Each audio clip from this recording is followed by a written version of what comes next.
the 20-yard line. KJ back to throw. Jefferson throws to the end zone. Caught! Touchdown! Kobe Hudson! 37 seconds to go. Kobe Hudson makes the catch and a PAT from taking the lead. This is 365 Sports, powered by SicEm365.com. Oh, look at Arch Manning. Oh, hit him with the two-step. Arch Manning, touchdown.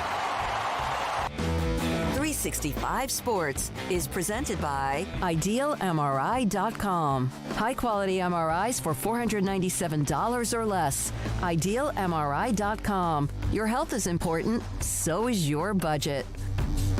Williams into the end zone, and LSU this time does reach Pater, and they take the lead with 1:12 to play.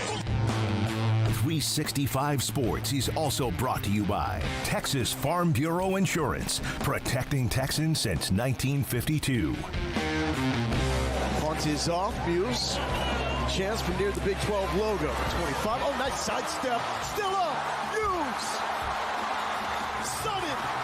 Dangerous. All the way. 4-6.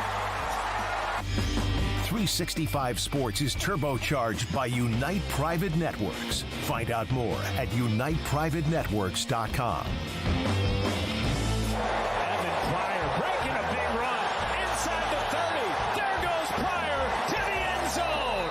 Touchdown, Bearcats. Now here's David Smoak, Paul Catalina, and Craig Smoak. All right, here we go on this Tuesday afternoon, and I am out of prison. I am no longer off in the corner as if I had COVID back in the day. I am here, we are here, and there has been some construction and still more renovation to come. Jack McKenzie, Paul Catalina, Emery Winter, Garrett Ross have been a busy group of Beavers. And I'm David Smoak. That's Craig Smoak, and there is Paul right here. So this is part of our new setup, huh? Yes, we are still, I would say, in the construction and design phase, but the way it works and the way that we have to run everything and change everything up, we kind of have to figure out function before fashion. So once we get the function all down and work out all the little kinks, then we can start sprucing things up and changing some other things that'll, just because we've been doing this for 4 years in this building now, and it was time for a refresh. Well, I kind of enjoyed being separated, honestly. Mm-hmm. But I'm back here, and we are here, and good afternoon. Let me start with John Otwell. He won the college football pick'em last weekend, brought to you by TexasBeefHouse.com, and also the $100 gift card. By the way, you could always, if you go online to order anything from TexasBeefHouse.com, use 365 Sports, and you get $25 off your first $100 of product that you buy. So John won the pick'em. Sent a note to Samantha and I appreciate it. Thank you so much. I grill or smoke something every weekend. I always have friends over for Saturday's games. Thank you to Texas Beef House and 365 Sports. Paul Catalina, always with the link up. We'll put that up in a second if it's not already there with the college pick'em for this week. It's on its way. I closed the wrong tab. So. All right, so it's coming up. Yeah, here we go. So let's get to some football notes. Utah wide receiver Dorian Singer saying that Cam Rising will play at Oklahoma State. This is not a surprise. It's a very big game. Obviously, if he couldn't play, he couldn't play, and Utah's dealt with that before, including last week. But Cam Rising, according to his teammate and wide receiver Dorian Singer, will play in what is one of the better games in the country this weekend in Stillwater, Oklahoma. Yeah, that's good news. I mean, not surprising. I mean, they didn't need him against Utah State. Sat him, let the finger get healed up a little bit, and now he can roll back out there against Oklahoma State in the Grandpa Bowl. Yeah, I mean, this is very much the Grandpa Bowl. I know that you guys probably saw that graphic out there about the combined age, and I mean that's a unique matchup that I don't know how many will get like that with two guys as old as these two quarterbacks are, but I'm glad that we're getting it. I'm glad that we're getting it with Cam Rising. in the fold, because otherwise this would not be the game that it needs to be to figure out who the better team is and to determine the Big 12 standings the way that they could be at their very best. So, yeah, I would have hated this game had it not been Cam Rising, and all due respect to young Wilson or who else they might have thrown out there, but wanted to see Bowman versus Rising, so this is good news. And I guess he got some stitches, and that injury wasn't all that serious after the sideline hit against Baylor, so I'm glad for that as well, that didn't turn into anything more serious. But this is the last time we'll see this matchup ever, unless these guys are magically going to play until they're 40. But they could, I guess, always meet in the Big 12 championship game, but this will be a big game in getting either one of these teams to that contest at the end of this year. All right, Garrett, speaking of the one that Craig just alluded to on the age of the quarterbacks between Utah and Oklahoma State, the average age, the combined age is 49. The combined age of the starting quarterbacks in Sunday's game with the Colts and Bears was 44. So, yeah, these are two veterans, so to speak, in college football lore. And Cam Rising, who started at Texas, has been at Utah for quite some time. And then Bowman, of course, Texas Tech, Michigan, and now has been at Oklahoma State. So a pretty cool number, 49 years old, the combined age. It's cool. It's also not so cool. Like, I think it's great, and I understand COVID years and all that, but I don't know about you guys. Like, I mean, respect to those players. This is probably going to be the last football they truly ever play, because I don't know, if you're an NFL prospect, you're probably in the league like 3 years ago. I know health has played a factor as well, but I know college football is a quirky game, but I don't love nearly 30-year-old quarterbacks squaring off with each other when there's younger players that can be in the mix. You know what I mean? So I'm cool with it this year, but I hope that's not a trend that we see all that often moving forward, and this is the last time a record like that's set for a while. Yeah, I like it's, when Miami has the 9th-year tight end and, you've got 7-year players. I mean, it's just not college football that way to me anymore. And also, I don't think it's going to be the trend overall. I do think we're going to get to a place where instead of 4 years to play 5, you might have 6 years to play 5. But I don't think 7 is going to be a sustainable number. But all at the end of it, yeah, I'm with you, Craig. I would rather just see guys move on after 4 or 5 years. Yeah, it's hey, good for them, and they were part of the COVID stretch, and they've had their share of injuries, so it's nothing against Bowman or Rising.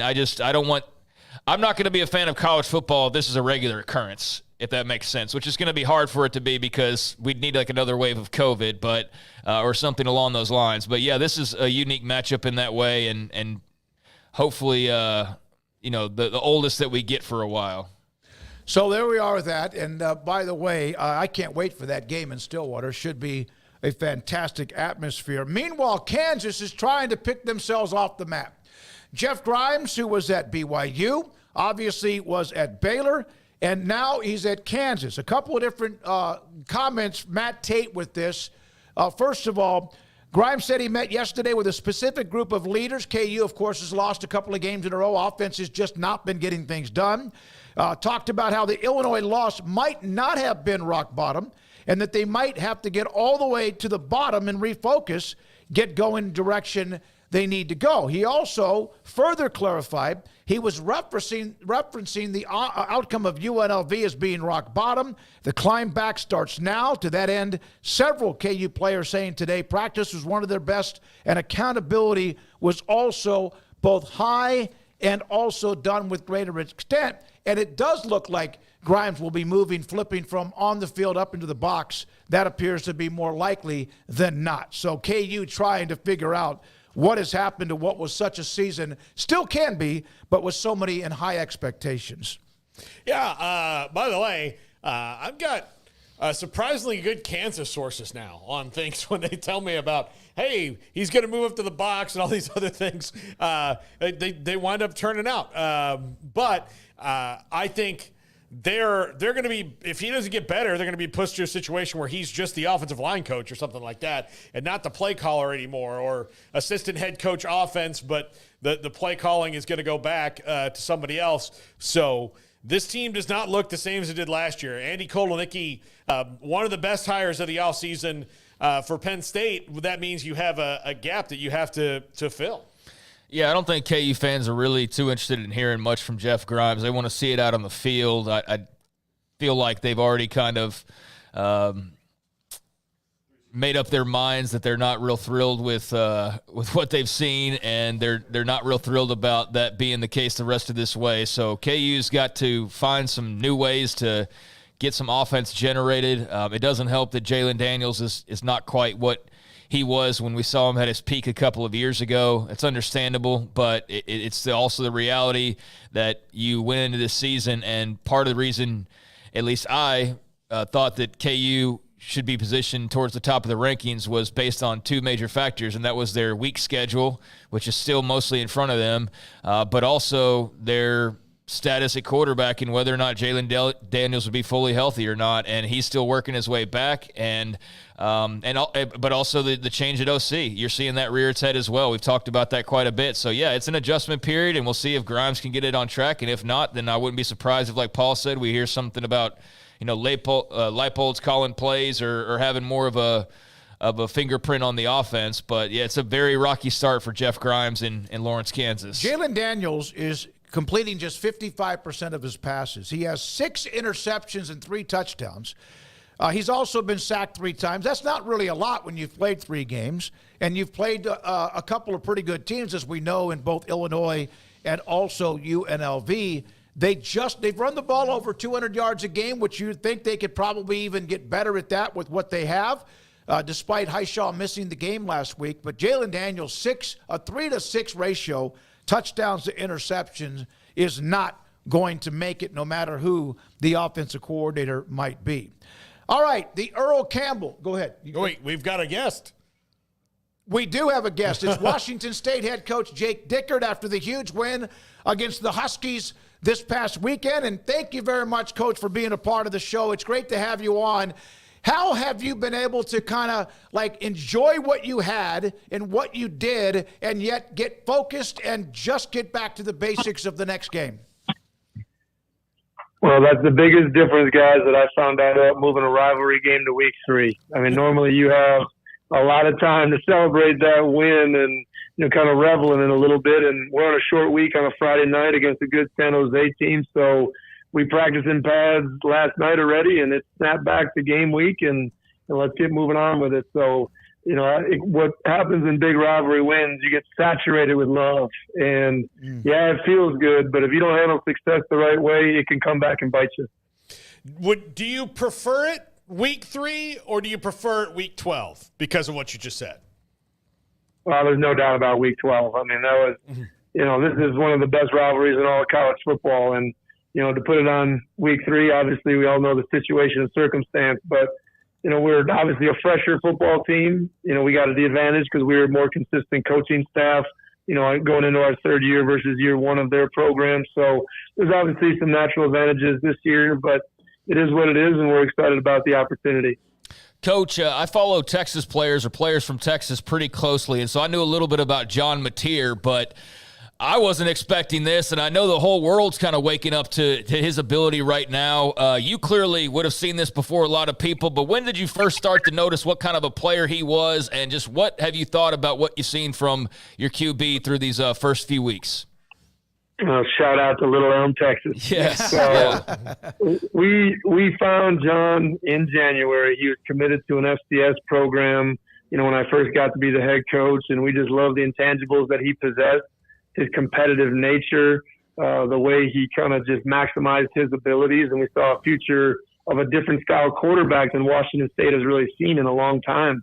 And his versatility has been off the charts.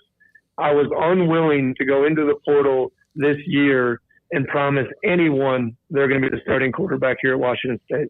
We knew what we had. We had a guy that needed to be challenged and earn the position. But we also felt really confident that John possessed all the tools necessary to really perform at a high level, and it's always good when that guy makes you right. Jake, as you know, we're right in the middle of Texas in Waco with our show, despite the fact we have an audience that's coast to coast, and so we appreciate you being a part of this. You have others who are from the state of Texas. How important, despite the distance, is the state of Texas for your recruiting? Texas has been huge to us. I think in our time, we've signed over 10 guys in the last 3 cycles. Ansel Dinbu from Alito. We have one of our starting safeties down from Sterling in Texas. I mean, in Houston area, we just signed Chris Barnes from North Shore last year. So there's been a bunch of really positive recruiting, and it's fun when you see those type of guys go out there and have success, because it is our tertiary area, our third level athlete that we're looking for. We go down there with a specific kind of body type in mind, and there's a lot of athletes in Texas, so it helps us here up in the Pacific Northwest. You came up, you played at a small college, you coached at smaller colleges, and now here you are at a bigger school. How did that change what your coaching journey might have been and educate you along the way differently that you might have been had you just been at big program after big program after big program? I think it's really shaped me into the coach that I am today. I always like to tell people and recruits, I'm just like you. I wasn't born on third base. I had to earn it coaching up every level of college football. And I get the question a lot, guys, coach, you must really treat these guys differently now that you're at an FBS program. And I say no. I say the same way I coach Division III, Division II, FCS, Group of Five is the same way that we treat these guys here. And I think people crave coaching. I think at the end of the day, these kids haven't changed. They want to be coached. They want to be challenged. They want to be loved. They want to be pushed. And that's my job each and every day. So to be able to live out a dream, I get to coach football. It's just incredible, right? Even with all the challenges today, we're just extremely blessed to be able to do this job and live this profession and impact a lot of lives. So I think it's a unique journey to really say that I've had the opportunity to coach at every level.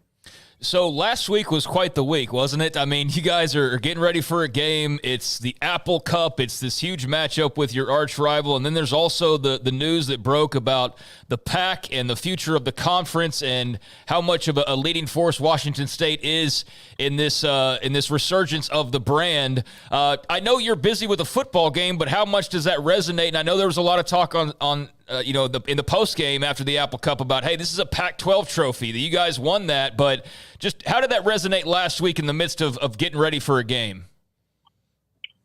Well, first off, I'm not involved in all those high-level conversations, but I do think the number one thing we can do during this transitional period is win football games. I think that's, really easy to say and hard to do and apply. But it was about time, or it was time for us to take reins and move the Pac-12 forward and really control our future, because hanging in the balance is not an easy place to be. Yet I followed that up by saying there's still a lot of change to happen in college football. Washington State now is stabilized and positioned itself for whatever happens, and that's remaking the Pac-12 and keeping it growing and still being aware and being able to move into whatever avenue we might be called upon. So I think we position ourselves very well, but after 2 years, we needed a landing spot. So you got to be able to work towards that, and I think this was a step in the right direction. What does it say about you? And I'm not saying that you are any other way, but with all that happened, it would have been easy for people to look elsewhere, which is happening in college coaching anyway. But you said, no, we're going to win here. We're going to stay here. We're going to do it right here. What does that say about Jake Dickert? Well, I think it says, first off, hopefully all of us have had someone in our lives really believe in them. And I think that's really ultra powerful. In 2021, Washington State and Pat Chun could have said, well, Jake, thanks for getting us through this year, but we want someone with more experience. No, they trusted me. They believed in me. They backed me every step of the way. They knew we had to go to work and roll up our sleeves and build a program. And this is 3 years of work, guys. What they saw on that field on Saturday was 3 years of tough, hard work in very adverse conditions. So to reap the benefit of that, more so for our players in our program than just myself personally, we take great pride in that. So I think as coaches, sometimes we say a lot of things, but I've had to live it out the last 5 years in real time in front of these kids that have really needed me, in front of a fan base and a program that needs a voice. So I take that very seriously, and to represent Washington State is a big source of pride for me and my family. Craig asked you about, the news coming in, but you guys have had 3 years of tumultuous noise outside the program, and you've managed to come through it. How do you keep the noise out when we're in the society of noise? You can't silence every device, and you've got players that are on these things all the time. You guys, especially this season, seem unbelievably focused and not affected by that, where I could point to several teams in the country going through similar things that are very affected by it. We really spend a lot of time, if I'm being honest with you, teaching every member of our program to control your environment. I think it's the number one thing 18 to 23-year-olds now in this environment that we created need to understand. And ignoring it isn't the right approach. These kids are going to have other teams, trainers, mom, dad, aunts and uncles, all sorts of, friends on other teams communicating, talking to them, social media, NIL, commercials. If you're not teaching a young person how to control that and keep the main thing, and still show them that getting a great degree matters and being a high performer on and off the field matters, you're failing at your job. My job is so much more than football now. Jake, you mentioned where you're from and where you have coached. Is there a fraternity among Craig Bohl, Kleiman, Leipold, Matt Campbell, Kalen DeBoer, and others who have come from other levels, earned their stripes to get to where they are now and where you are now? Well, I think there's definitely, I'm from the Craig Bohl tree all the way, and I do a lot of things that Coach taught me, just do it in my own type of way. But I remember as a Division III coach cheering like hell for Lance Leipold to succeed, because I think there's tons of great coaches at lower levels that never get a chance. Mm-hmm. I've just been so blessed to get in the right situation with the right people at the right time to keep advancing up the ladder of college football. But yeah, I've cheered like hell for Chris Kleiman, Lance Leipold, Brian Kelly blazed the trail coming from Division II a long time ago. So those things are very important. And the more that we show that this can be done, that football is football, I think is very important for younger generation of coaches, because the best thing I did, guys, I GA'd at Division III. I got an opportunity to break down all the film, to coach my own position, to recruit, to line the field, to be the equipment guy. It was everything. And that shaped every part of who I am today. Jake Dickert, head coach at Washington State, with us on 365 Sports. What is the pride of where you are right now? 2 wins against FBS programs in Texas Tech and Washington. And then, of course, you still have more, including that game on Friday against San Jose State. Just knowing what you've accomplished so far, but knowing you have bigger fish to fry. Well, I think in today's world, you got to look at a really big, wide approach. We've also beat 2 Power 4 teams that, probably have $5 million plus in NIL into their football teams. And, we're not even close to 7 figures yet. So I think in today's world, it just shows that you can still do it the old fashioned way. You can still develop kids. You can take 2- and 3-star guys, and if they want to stay in your program long enough, you can build a connection and a camaraderie that really matters in football games. So I think that's what we're trying to show and do it our own way, yet still advance here at Washington State. And I think we've done a good job of doing that, yet want to be a team that wants to continue to get better. That's what it takes to sustain success. What was the first, because you meant the Division III jobs, what was the first coaching job you had where you didn't have to mow a lawn, tape an ankle, or anything like that? I'm going to be honest with you guys. When I started my journey, I was like, if I can only coach scholarship football, I was like, man, if I could be a Division II coach someday, I'm living. And, I made it to Mankato, Augustana University, those schools in the heart of the Midwest, and got a chance to be a full-time coach for $27,000. Just living the dream, guys. And it's been a wild journey. We moved 8 times in 9 years, all while we were having 3 kids. So I like to say, I know my wife loves me. Otherwise, she would have got rid of me a long time ago. So it's just an amazing journey we've been on, and so proud of what it took to get here. I know you got to go. Craig Bohl now lives in Waco, where we are, right on basically the campus of Baylor. I know he means a lot to you. We've had him on. He's got a great history. And what was the one thing he taught you the most in the time you coached or played or coached under and with him? Toughness. The easiest thing I've ever could say about Coach is that it is tough, but details win, and his professionalism and how he attacked every day. I'm so proud that he's in that role because I think he's tasked with saving college football. And there's not a better ambassador for someone that represents our game in today's world that keeps it about the players and the football than Craig Bohl. And I'm so honored to say that. He wasn't easy on us. He demanded our best every day.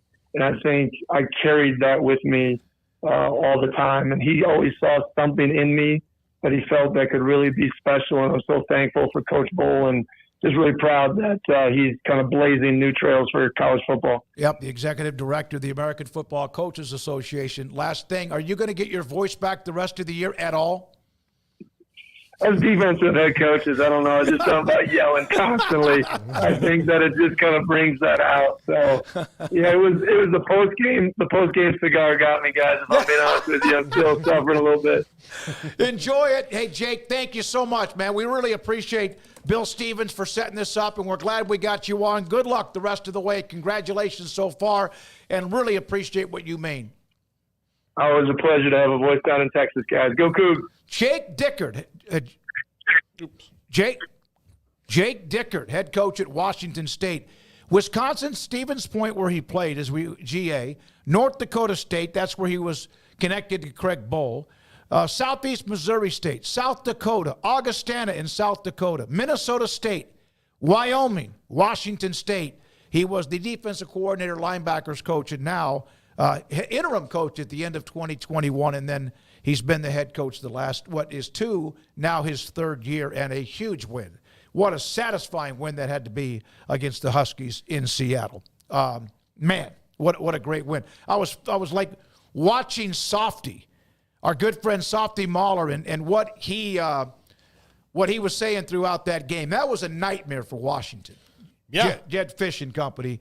And congratulations again to Wazzu. But by saying, you mean melting down? Yeah, no, yeah. In his own ways with a lot of exclamation marks and also quite a few of those capital words, too.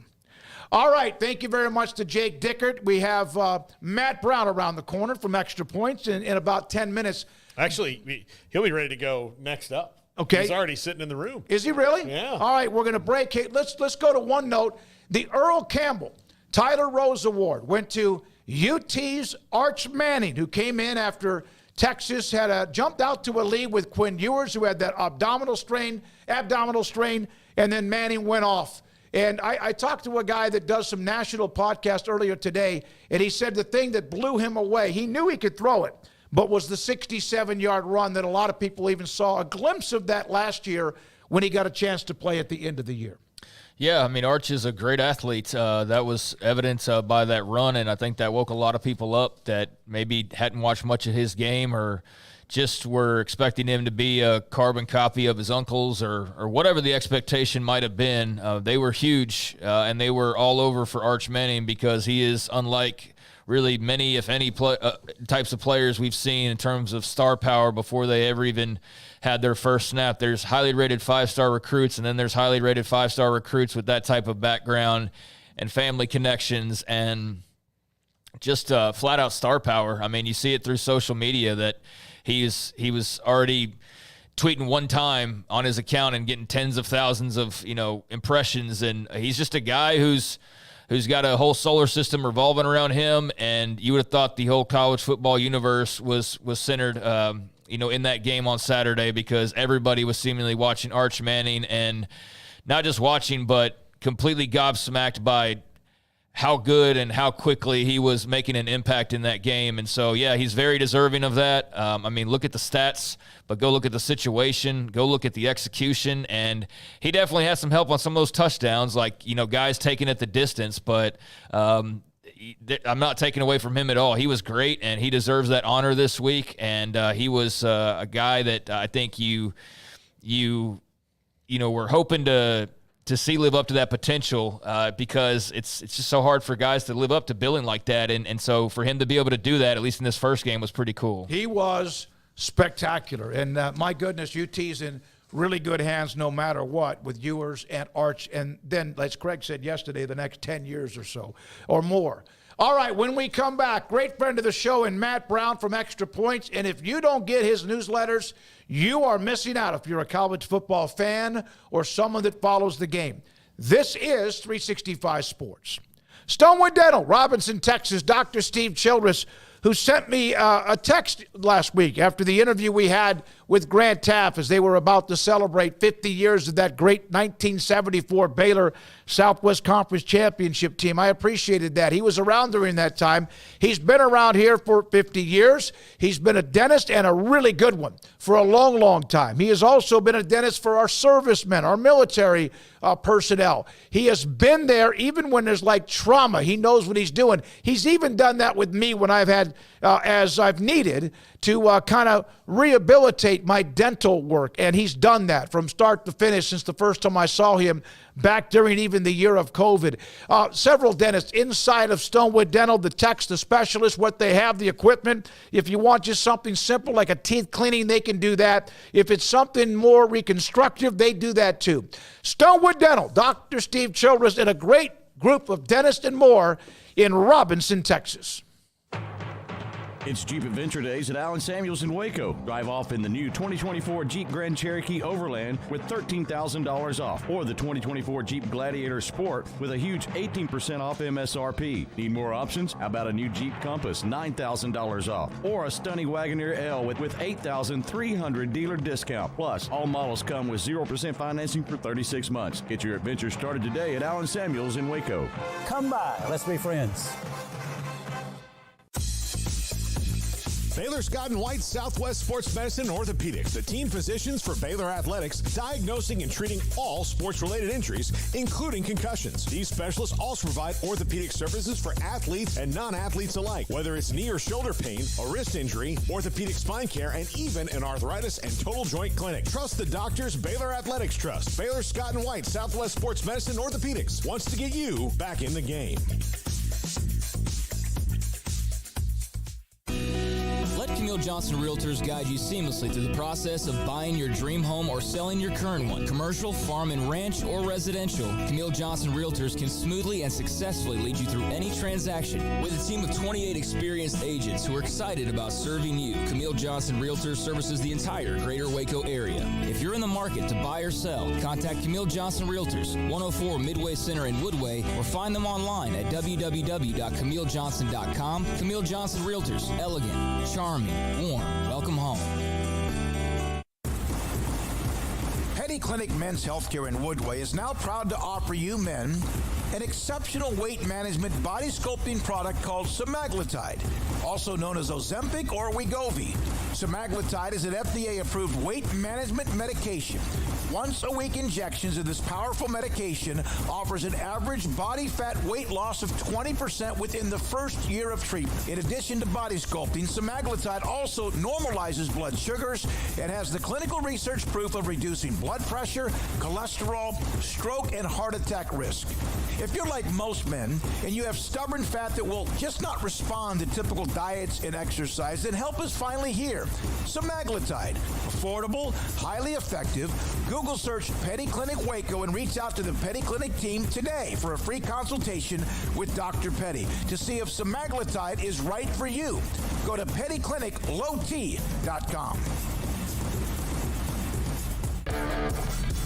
This is 365 Sports.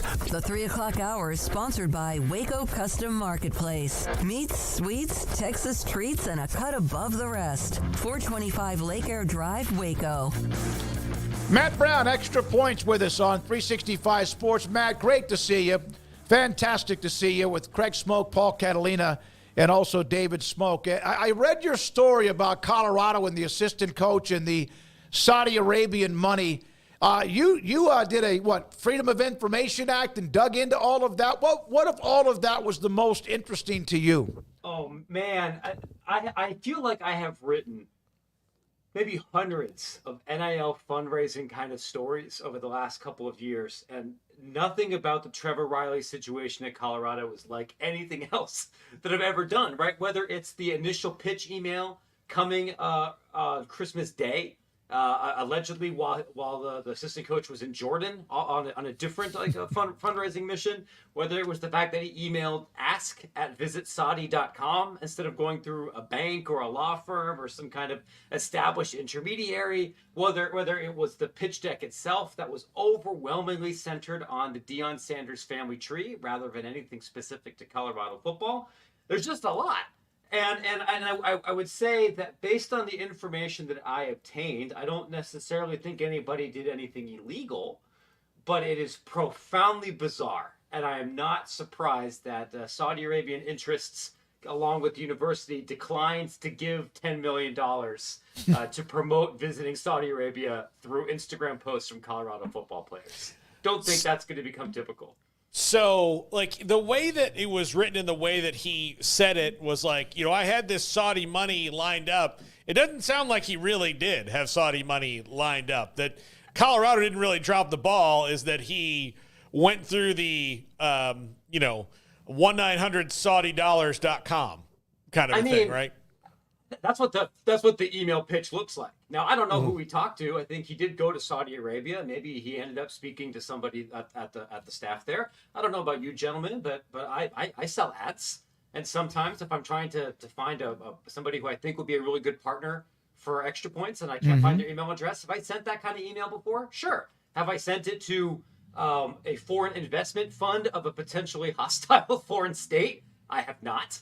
But I'm not going to fault somebody who's not a sales guy doing something that maybe professional salespeople would laugh at a little bit. But yeah, I think looking at the resignation letter, looking at the pitch deck that I was able to obtain, looking at that correspondence, it's hard for me to look at that and think, yeah, I bet this guy really did have $20 million lined up. Maybe this is just a particular red flag to me. When I hear somebody say, hey, I had secret Mormon connections and they had $3 trillion in that community, what I hear as somebody who's spent almost all of his life a member of the LDS Church, I'm like, all right, I've met this dude before, and he says that there's a lot of things you could say there. Accurate would not be one of them. I don't think this is why Colorado's struggling.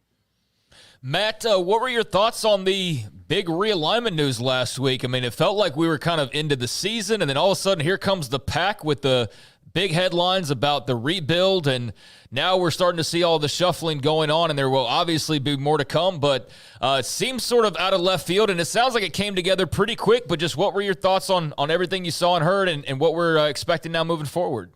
Yeah, I think I even wrote this a couple of weeks ago, that I expected realignment across the country to enter a slow period, in part because everyone was waiting on this situation to resolve, and from what I had been hearing from ADs and kind of industry people over the summer was, this is a possibility, but we think it happens in November.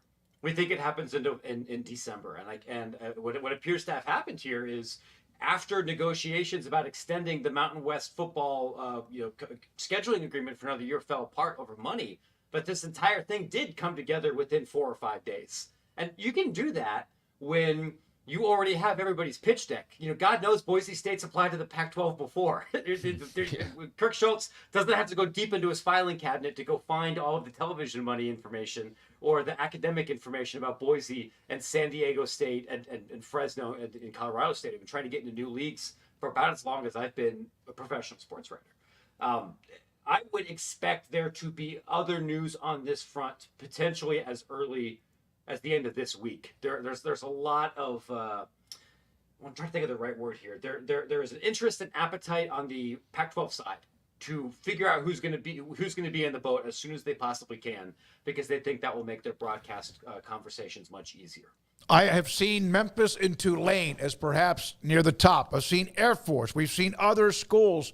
Who would you guess will be next? I don't want to guess. Okay. What I can say is that I knew prior to last week that both Memphis and Tulane had signed contracts with other third-party consulting services to help them with their pitches and to make them more attractive in the event that this exact sort of thing happened. Not necessarily that they were actively looking to leave the AAC, but knowing that, hey, something could happen in the next 2 to 6 months. Let's spend the money to preemptively be prepared because we do want to be involved when that happens. My understanding is that the remaining schools in the Pac-12 would like to be in the central time zone. So I think Memphis and Tulane are reasonable guesses or assumptions that those would be targets. I don't think that they'll be the only ones. I feel pretty confident in saying that if any of the other remaining Mountain West institutions were exceptionally attractive to those 6 in and of themselves, they would have been added already. Which isn't to say that they might not add UNLV or they might not add Air Force or potentially somebody else, but that there has to be horse trading or objections to overcome there on that front. If I'm the Mountain West, I think I'd be more concerned about Air Force leaving for the American than I would be about Air Force leaving for the Pac-12 right now. How can they withstand it if they lose 2 or 3 more teams? Like what's gonna keep the Mountain West together if that does in fact happen? That's a really good question. And if I was in charge of the Mountain West, I think the advice that I would give right now is if you can keep your core together right now, you still have the potential to be a very good basketball conference. And you should look at filling out the rest of your membership with that in mind. There are institutions in the WCC and in the WAC and in the Big West and in the Summit who would be more than happy to take that call. And to help you build a basketball league around New Mexico, around Utah State, around UNLV, and that can be a 3-bid plus league. It might still be a better basketball league than the Pac-12 right now, depending on who ends up staying on what rosters and who goes off to the portal. I think it's going to be very difficult to build a high-level football conference given who's left and who you're competing with, right? Like, do you want to go and use all of that exit fee money to go bring up the Montanas or South Dakota State and hope that you become a slightly better version of the MAC or a slightly better version of Conference USA? I think it's a tough ask when you realize how much more money you're going to have to spend annually for your athletic department, to say nothing of the $5 million to the NCAA and to say nothing about everything else to move up an FCS team. You could maybe get New Mexico State, maybe you can get UTEP. Does that really change anything like substantial? I don't think so. But I'm making that advice as somebody who doesn't have a Mountain West or a .edu email address and doesn't have the same political or financial pressures that they do. I know that Gloria is smart. I know they've got some smart presidents who are still in that league and that they're going to try to turn over every rock that they can. But I don't envy their situation right now. Your thoughts about Air Force, who was just here over the weekend playing against Baylor, and now they could be headed, east to the American Conference? But potentially, and I can understand certainly from the Pentagon brass about why there may be some value of having all the service academies together. Those are unique institutions and have unique commercial and financial value. Air Force is already traveling across the country. Like I was just talking to some people involved on their hockey side. They're already playing almost everybody in the Eastern time zone. The Air Force sponsors a gajillion sports. And I don't want to speak out of turn, but I do think that spending a lot of time in airplanes is part of the curriculum of this institution. So I suspect that's not going to be the deal breaker that it would be somewhere else. So this is, I think, a difficult conversation for them to ask, right? If we want to stay, knowing that we already have to park a bunch of our other sports and other leagues anyway, what is the Mountain West without these other 4 institutions? And does it make more sense for us to try to build something more oriented with Army and Navy? I would imagine the American has a compelling pitch to offer.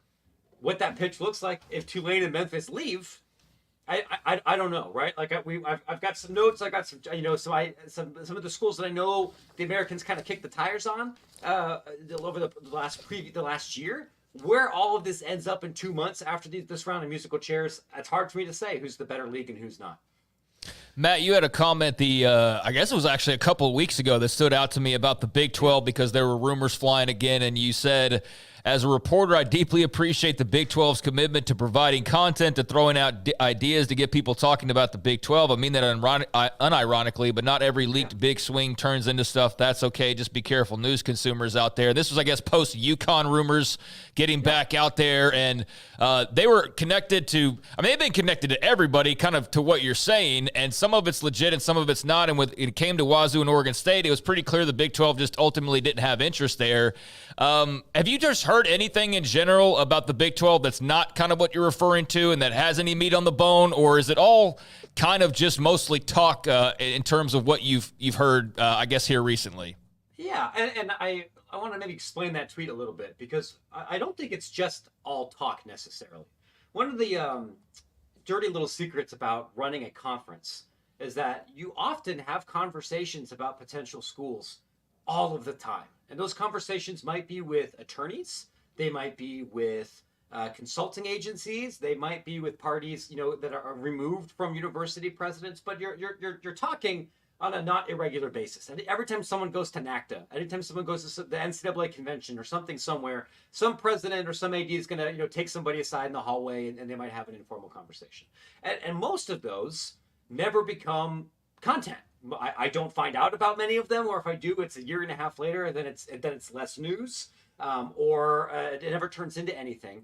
And what I have noticed out of the Big 12's administration right now, and I think this is more from the conference office than it is the individual institutions, is a willingness to leak and to share and to talk about some of those things. And I don't think that's dishonest or wrong.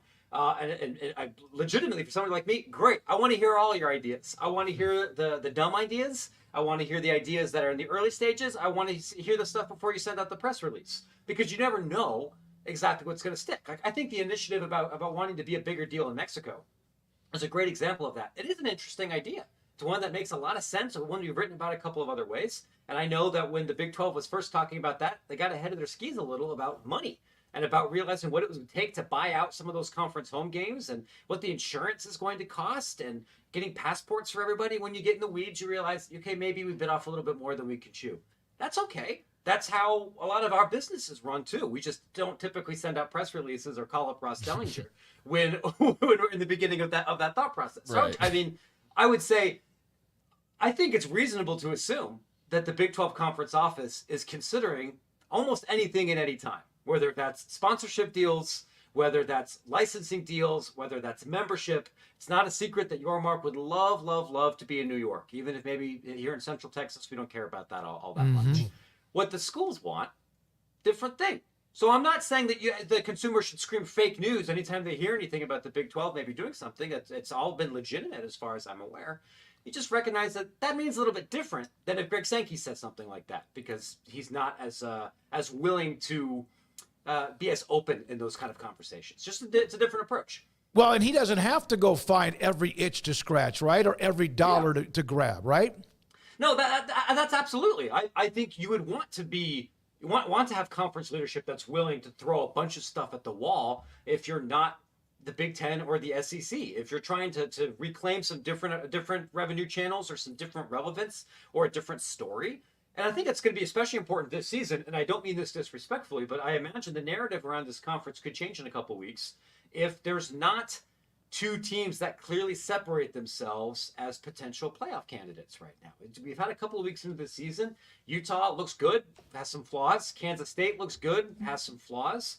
Oklahoma State, same kind of thing. I don't know if anybody really projects two or three of those teams to make the playoff.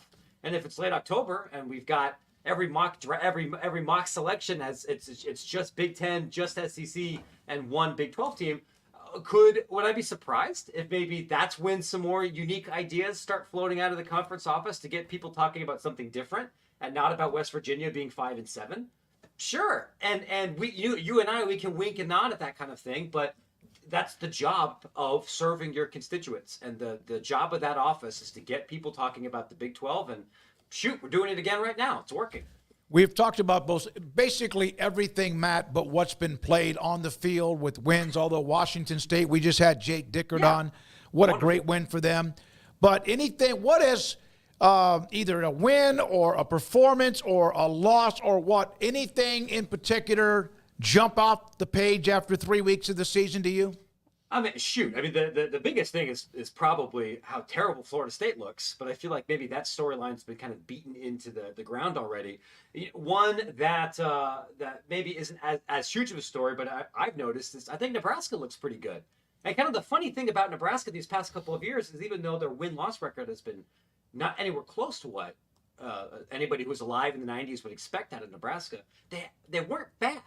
They were just cosmically unlucky. Like, no team would be like, we were top 35 in SP+.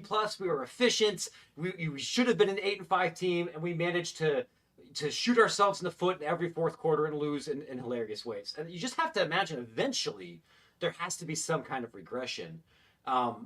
We'll know more this Friday, right? But I look at this and think this might be a year when the win-loss record starts to approach what they actually are a little bit better. I have thoroughly enjoyed making fun of Nebraska as much as everybody else on college football Twitter, but I think we should also recognize the reality. They might actually win 8-9 games this year, which, after the Scott Frost era and everything else they've endured, good for them. Yeah. Have you ever been to Memorial Stadium in Lincoln? I know you've traveled around the country, but have you ever been there? I have not been there when there was a game. I've covered a women's volleyball game in Lincoln, which was an outstanding experience. And I've toured the stadium, but I haven't been there for a football game yet. And I hope I'd be able to do that at some point. Craig and I are going on Friday. We're leaving after the high school game we have that night, getting up the next morning, flying into Omaha, and have a chance to enjoy that with Jennifer and Daniel, too. Matt, tell everybody how they can get this, because I have it in my inbox whenever it's sent out. Extra Points. This was a story about the Saudi Arabian money, the Colorado staffer, and that's just part of what you do with Extra Points in the newsletter. It's just part of it. Tomorrow I have a reported story about what goes into having a live Bulldog mascot and how schools support the Bulldogs' health and help people be effective there. I have some ticketing stories coming out. If you're interested in the story behind the story in college athletics, I think you'd really enjoy reading Extra Points. There's free and premium versions, but you can find it at extrapointsmb.com. Absolutely. Matt, thank you, buddy. Appreciate it. Always great to have you on the show. Thanks, gentlemen. Matt Appreciate Brown, Extra Points with us on 365 Sports, the stories, conundrum. What about the Kansas story? What about the West Virginia story? We have discussed Kansas, in fact, earlier on the show today and yesterday, and we have discussed West Virginia and the meltdown in the last 5 minutes in the loss to Pittsburgh. That has been discussed on this show as we go in. That's why the idea by Craig, and we have the pod this week, or today, excuse me, we broke the Big 12 into 4 pods of 4, and today it is pod 1 is what we refer to it, Texas Tech, TCU, Oklahoma State, and also Baylor. But along the way, we have guests from those and analysts and even coaches. We will have that as well. Yeah, I mean, we mentioned earlier that clearly there's a Jeff Grimes and Jalen Daniels problem in Lawrence, Kansas right now. And, I mean, we can get a little bit deeper into it than that and kind of did, but I think we hit the high points. They are not as good on offense as they expected to be post Andy Kotelnicki, and many, including myself, not toot my own horn, but just figured that was going to be the case, because you don't just trade out a great OC and automatically get a great OC in return, especially when we've seen said OC and saw him the last 3 years here, and it wasn't great. Hardly ever, if even once. So I just figured Jeff Grimes going in there was not going to be as good or as dynamic as Andy Kotelnicki. And then there was the other question about, well, how healthy is Jalen Daniels really? And based on what we've seen, he's rusty. He's not all the way to where he was at his peak, and he's having a real hard time with this offense right now. Not in terms of running the offense, but just it's different than what he was doing when he was going crazy. And it's also 2 years after the fact. And so it's not the same Jalen Daniels. And so for Kansas, those are really kind of the big bullet points right now. And so we have discussed those and now discussed them again. But we'll get more into the pods. And then for West Virginia, I mean, we talked about it a little bit yesterday. That was a god-awful loss. That was a terrible loss. And it's not putting Neil Brown directly back on the hot seat, but pretty close to it. It's pushing him back in that direction. He got himself a little bit of goodwill last year, but you start off 1-2 and you don't go improve in the Big 12. That's just going to have everybody back on the other side of the fence where they were prior to that great run last year. So that's not really a place you want to be. You've got a new AD there in Ren Baker, who's been very supportive of Neil Brown. So I, again, don't think you're like waiting for the call that he's gone anytime soon, but I do think it's an unexpected curveball if you're a West Virginia fan who maybe you were or were not bought in last year, and then by the end of the year you were probably bought in, or even if you're like, well, it's better I support this than I don't support it, even if I still don't think Neil Brown's the guy, because at least it's going a direction. Mm-hmm. And then this year it's going backwards. And so that's a hard pill to swallow, and they have not been as good as you thought they might be. So we'll see. It's 3 weeks in, but it's been a rougher 3 weeks than West Virginia anticipated. And unlike Kansas, the problem for them is that their schedule is amongst the toughest. KU's is amongst the easiest, on paper at least. We'll see if that continues, and that's actually something that holds true. But that's another West Virginia pickle that they could find themselves in, is the difficulty of the schedule. Yeah, absolutely. Like Kansas is not the hardest part, but they had I think everybody was surprised at how good Illinois and tough they are. That wasn't a loss you necessarily banked on, but you could kind of see the possibility. And then, like, when you see UNLV and how good they've been under Barry Odom, like, that's a game where you have to take it seriously. So they had one of the better non-conference schedules, of their 3 non-con games than most people because of the teams they played. I don't think that was the plan when they scheduled Illinois and UNLV, but obviously they didn't expect to lose those 2 games in a row. But yeah, they're like, it's like looking at both these teams, you're like looking at them and it's like they're the hologram version of themselves and not the actual version, where you can see like, oh, there's the shape of Kansas and West Virginia. And wow, that's neat that they have this light that shows it, but you can still kind of run right through it and it's not really them. Here's the other thing, and I know we'll get into pods, but whoever wins this game is going to feel pretty good because you both need a win. Whoever loses this game is in real danger of missing a bowl. I mean, real danger. KU didn't expect this first leg to be as difficult as it has been. I don't think anybody thought that they would be 1-2. Like, you can say, oh, I thought you'd lose to Illinois, but I don't think anybody said Illinois and UNLV and you'll be 1-2 before conference play starts. But you have a pretty difficult road. You got at West Virginia. You got TCU. They're tough. You got at Arizona State. That's better than expected already, and that's your next 3 weeks. And then you still got K-State and Iowa State and a BYU team that's better than what we thought they might be. And, who knows with Colorado and Baylor ultimately. So there's still room there, but you lose this weekend, you're suddenly starting to go, well, shoot, we got to go 5-4 down the stretch to make sure we win a bowl game. And if you're West Virginia, I mean, I think your schedule is way more difficult, and if you don't win this week, you're going to really find yourself in a tough stretch because you've got some ranked teams coming back to back to back in Oklahoma State, Iowa State, and Kansas State, 3 straight after this game this weekend. So this is a huge game for whoever emerges from this. They both need a win, and the team who is 1-3 is going to be in a real pickle. I would love, Paul, have you done, and this is now, I'm telling you, a top 5 on the most difficult remaining schedules? Because we know what Florida has. Oklahoma is a battering ram with Tennessee coming up this weekend. Do it. Yeah, maybe Thursday. I'm telling you, just like today. Well, it's already done today. Okay. It's already done today and tomorrow. Tell me this: how many wins are coming for West Virginia here? Just real second. Yeah, we don't. All right, so we don't know. You're 1-2. You got Kansas coming up. I think they'll win that game. They're at Morgantown. But toss up. Yeah. Still toss up. Go to Stillwater. That's not now great that's news. after a bye week, so I'll just put that in there. But Still these not great games news. are all back to back to back. Stillwater back home to face Iowa State, and then you stay at home and you welcome in K-State. So at least you got them at home, but you got Oak State, Iowa State, K-State back to back to back, 3 weeks in a row. Then right after that, Arizona. I mean, who knows with them? If they get it together, I mean, the way they should be. In Tucson, you go to Cincinnati. I mean, you should win that. But, like, you got Baylor, which, I mean, Baylor might be good. They might not be. We don't really know, but they at least showed some signs last week that they have some life. And then UCF, I mean, they might be in the conference championship game.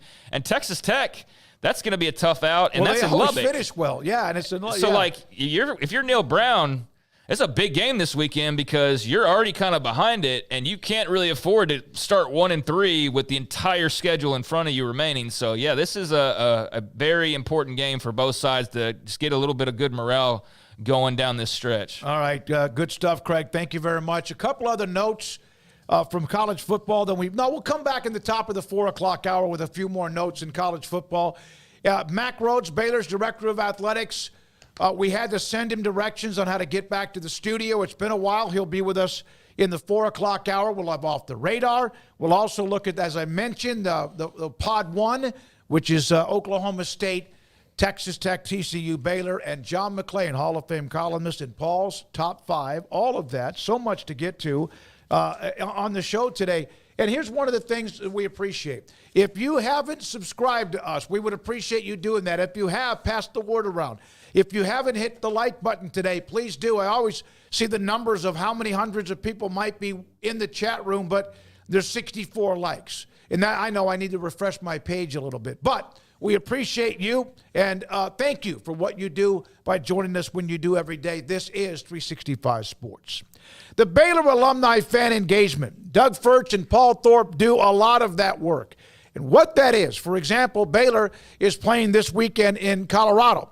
There'll be an event in Boulder, and if you are interested in that, then you can go to Baylor/alumni.edu for more information on that, on what they're going to do. Is there going to be a tailgating area? Is there going to be some sort of an event on Friday night, either at the team hotel or somewhere in Boulder, Colorado, or any road game they have? And on top of that, watch parties throughout the country, whether in Washington, D.C., or even in L.A., or Chicago, Orlando, or wherever it might be. If you want to put one together at a local sports bar or a restaurant or somewhere else, an event center, they can do that and help you promote it to get it back to those who are Baylor alums and fans by going to Baylor alumni.edu and ask for Doug Furch or Paul Thorpe for getting more information on what they want and what you want to spread the word. Score big savings at the Kickoff the Savings event at Richard Carr Buick. A 2024 Car and Driver Magazine Editor's Choice, the all-new Buick Envista starts at only $23,990. Or make the winning drive in a 2024 Buick Encore GX SUV and save $4,000 for non-GM car owners. Or save $1,000 on 2024 Buick Envisions in stock. Qualified buyers get 0.9% financing and no payments for 90 days. Score your deal at the Kickoff the Savings event going on now at Richard Carr Buick. At Richard Carr, we give you more. Edward Jones financial advisors Josh Satterfield and John Maddox understand these are difficult and changing times we live in, but they know how important your financial investments are to you. So is your financial advisor staying in touch with you and helping you navigate today's financial climate? When you invest with Edward Jones financial advisors Josh Satterfield, John Maddox, and Sean Carter, they will provide their time and experience to help you reach your goals. And like coaching athletes, investing money is about time, patience, and encouragement. Josh Satterfield and Sean Carter on Wycon Road off Bagby, and John Maddox on Sapphire Boulevard in Hewitt. Proud sponsors of Midway Panthers football. Edward Jones, making sense of investing. Membership SIPC.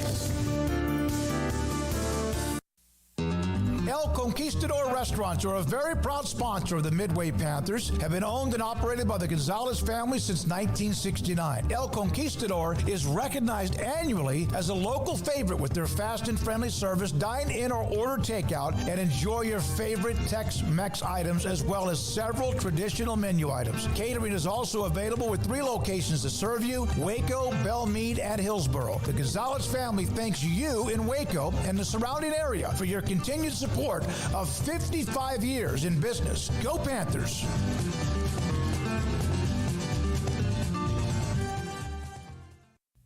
Developed by Startup Waco, a nonprofit organization, GXG is a program designed to support the entrepreneurial development of Baylor University student athletes through NIL activations. The program helps student athletes maximize their platforms and offers a comprehensive support system for them to create and grow new businesses that not only benefit themselves, but also uplift the local economy.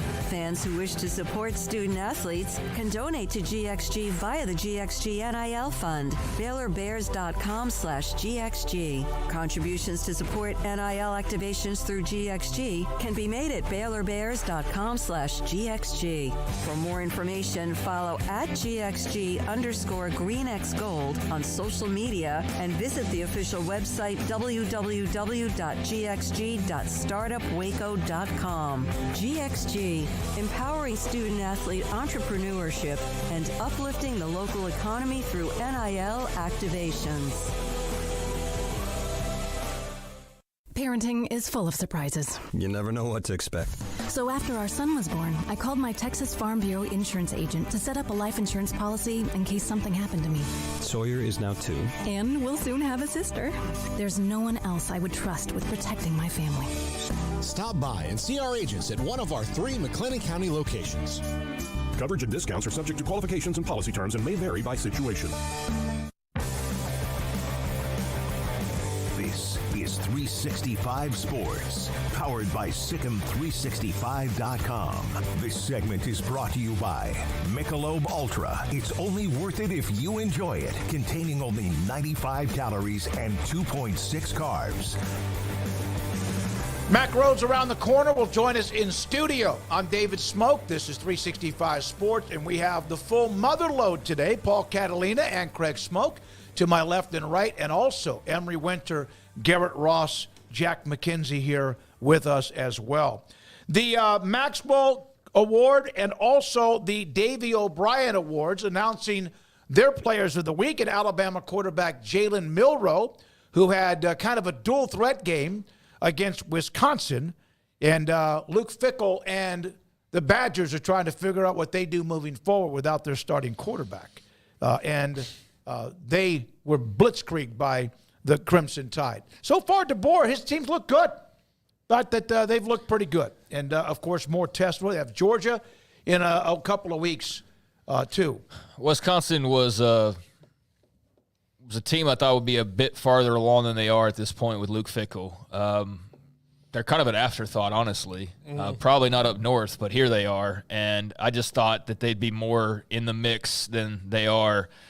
It's been kind of surprising. But as far as Milroe goes, to go in at Camp Randall, that's still a big deal, no matter how good the Badgers are. And I think he's a great fit for what DeBoer does. And you've seen that in these first few games. He hasn't necessarily had super gaudy numbers, but he's been very efficient, very, very efficient, and hasn't had to go all 4 quarters and press the pedal to the metal like he'll have to do here in the coming weeks. But I do like what I've seen from them. It doesn't have that feeling of just dominance, though, like it did when Nick Saban was the head coach and you just knew they were the favorite in every game. And some of that's because Georgia's taken that out a little bit, but also just it being somebody other than Saban, as good as DeBoer is, it's just they don't feel unbeatable now like they used to. But they're still very, very good, and I'm excited to see how Milroe continues to progress. And he was also part of the Earl Campbell Award, but with all due respect to Jalen Milroe, that nice day at Camp Randall, Wisconsin loses their starting quarterback before, it was a nice day. It was very efficient, like I said. What Arch Manning did was like Hollywood script writing. That was a Disney movie that we saw for Arch Manning, so I think he was deserving. But, yeah, Jalen's been good, and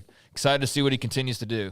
Houston. Yeah. No, I agree. I think, Alabama, it's going to be, when they get into the teeth of the schedule, when these SEC teams are the top 7 that have all these, overlapping Venn diagram of games, we'll see how good they are. And I'll tell you what, I thought they've looked pretty good for a coaching transition, some players in and out. I think they look pretty good. That could have been an absolute, it took time to even find a flow, but I feel like they already have. The biggest thing I think we'll see with Alabama is late in the season where attrition will get to everybody, where before Nick Saban was able to withstand attrition by just putting another 5-star off the factory line.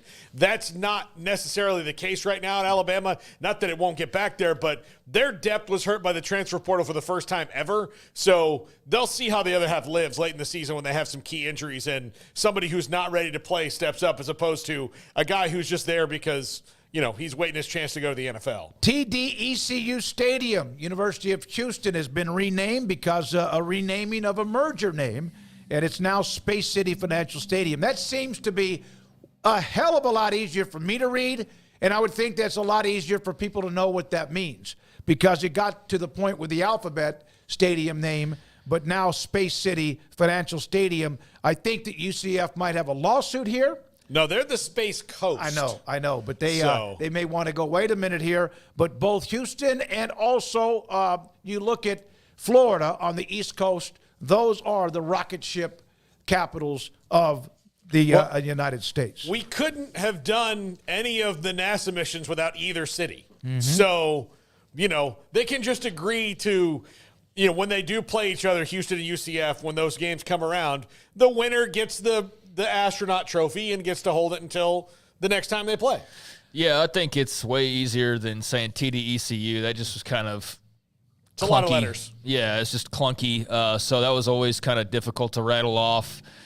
I know you can't do this, but if you could drop the financial part, that would be a perfect name. Space City Stadium, that would be perfect, but I know you got to get the name on there. So Space City Financial, that's what it is, right? Yep. That works. I mean, that's definitely smoother than TDECU. So yeah, that's a notable little thing that Houston's got going for it now, along with the fact that they feel a lot better about things than they did a couple weeks ago, and rightfully so. Willie Fritz has got a little bit of belief growing down there in Houston, and that's great to see. So hopefully they continue to get the external support, things like naming rights, because that's going to be key for them versus a lot of the other programs they face, since they don't have the big, huge like the backing like a lot of other schools do.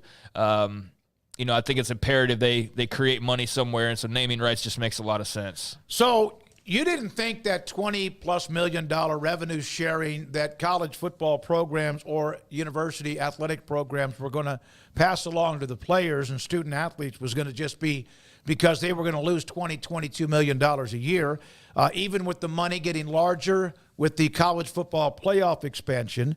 So Tennessee, and we'll ask Mack Rhoades about this, is planning to add a 10% talent fee to all of their tickets. So who's going to pay for the revenue sharing? That would be the fans. Would you like a pop quiz on how tariffs work? This is essentially a tariff on the fans because they've got extra cost. They're going to pass it on. Now, it's like a tax that you pass on to somebody. This is kind of a tariff on the fans, and they're going to say, hey, if you guys want to be good, but this is not new to sports. This is not new to sports. Professional sports has done this for years, and only a few places that I can think of, San Diego and Oakland, have had the balls enough to stand up to the rich guy and go, hey, you want a stadium, then you build it. Yeah. We don't get anything out of this. When we win the Super Bowl, none of us get rings. They get a Super Bowl. But none of them get rings. Yeah. Like if I live in Oakland and they built a new stadium and put the Super Bowl there, am I going to get a ring? Am I going to get any money off of that? No, probably not.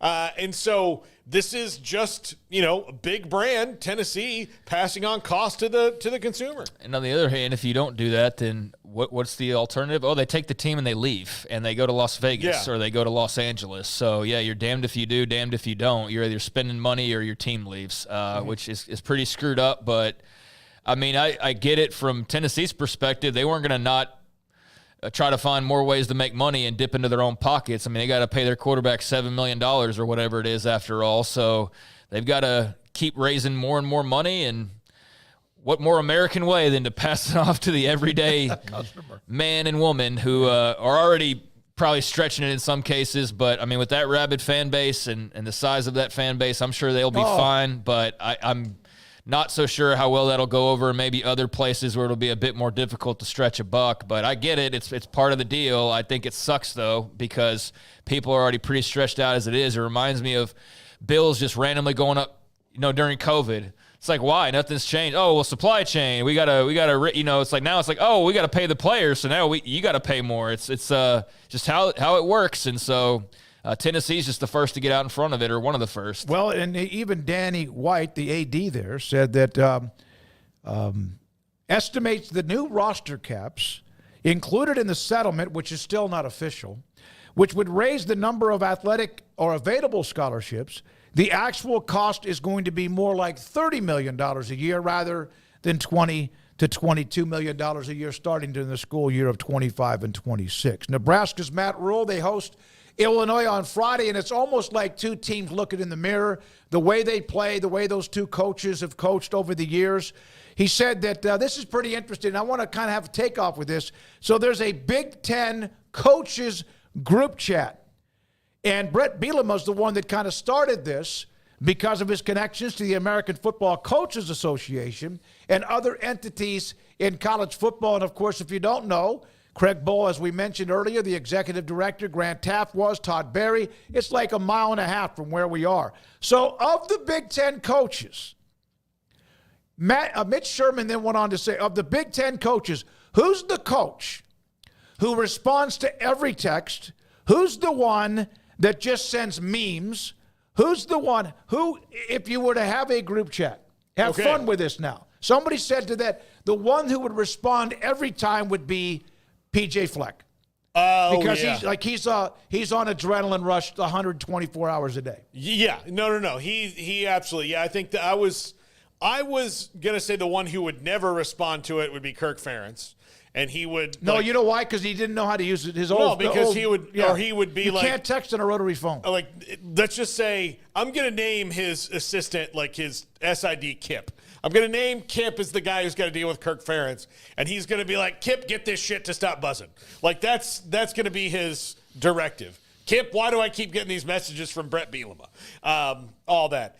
Bielema, I think, would be, like, in the text or in the tweet, it says that he's kind of the godfather of the group chat, but Bielema's the one who's like the godfather, but there's going to be a guy in it who sends stuff that would, PJ Fleck to me would send motivational things and all that. He would maybe kind of take over that role. I think Lincoln Riley would be kind of the, like, I don't think he's answering much. I don't think he's answering much, yeah. like in that tweet. Deshaun Foster would probably be popping in going, hey guys, LA's cool. And they're like, whatever. Dan Lanning might just like send emojis. Somebody like that said, to me. Somebody responded by saying, would you please, my God, if it's in an app, let me know the app information. I want to be a part of yeah. that. But like Dan Lanning would send like, hey guys, we're going to do this, this, and this at the coaches meeting. And he'll just send a thumbs up. Yeah. Mitch Sherman also said that another question, if a coach is fired midseason or leaves, who's the one that removes the departing coaches? And the one who started it. The guy who started it, which would be Brett Bielema. So there's just a few things on that. Yeah, I don't know, like, enough of their – I think you'd have to have, like, a Big Ten-specific podcast that really knows these characters inside and out to, like, better guess who would be who. Like, because I know Lincoln Riley a good bit, but I don't know like, David Braun very well in Northwestern. You know what I mean? Like, Kurt Cignetti's interesting, but I'm still kind of learning a bit more about him. He seems to me like a guy who might be doing memes. I don't know, though. Like, but it's an eclectic group when you actually start to look at all the names, like Brett Bielema and Kirk Ferentz and Lincoln Riley, James Franklin, Matt Rule. Like, yeah, it's an interesting group for sure. And I wonder if other conferences have these big group chats. I like the idea, though. I think it's a cool idea, but I would absolutely, like somebody else said, love to download an app if you could to just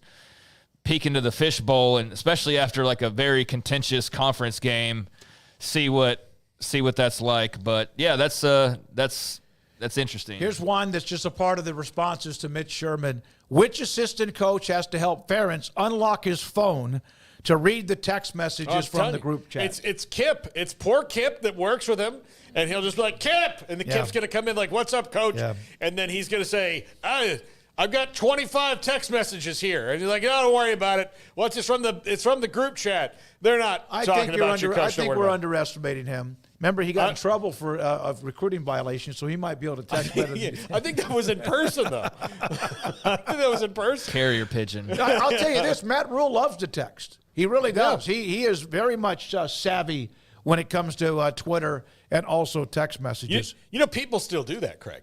Carrier pigeons. Do they really? Yeah, we had a neighbor, Mr. Nicosia, and he was in the Signal Corps in World War II, and he's a great guy. I miss him all the time. But he and my dad got close, and one summer when I was home, my dad said, "You need to help Mr. Nicosia with his kind of chores." And the chore was, and my dad, having the sense of humor he had, was helping him load the bird seed into his pigeon coop. Oh, okay. Is this why you're scared of birds? No, that I was already scared of birds. That doubled it down. Pigeons are such a strong that you get a handful of them. Bird crap machines is what they are. I mean, golly, I mean, there are certain places, and it hasn't that time of the year yet. When do the birds start to hammer HEB parking lot? About a month from now. Florida State has their offensive coordinator back, so they're fine. They will go on a run here. Alex Atkins served a 3-game suspension, back on the sidelines against California this weekend. Now, I do wonder, because their offensive line has played so terribly through the first 3 weeks, if having him there to yell at them in game will help. But here's the thing that makes me mad about this was one of the stupidest decisions the Florida State administration has done.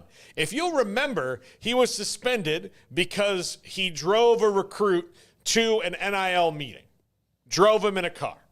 Then 2 weeks later, the injunction gets filed because of the Nico Amaliava situation at Tennessee, where Nico Amaliava got in a private jet and flew to Tennessee to get to an NIL meeting. The injunction happened saying that you can't prevent this from anything happening, but they'd already made an agreement with the NCAA, and then they agreed to not appeal it, so they just had to take this, and 2 weeks later, it wasn't even against the rules anymore.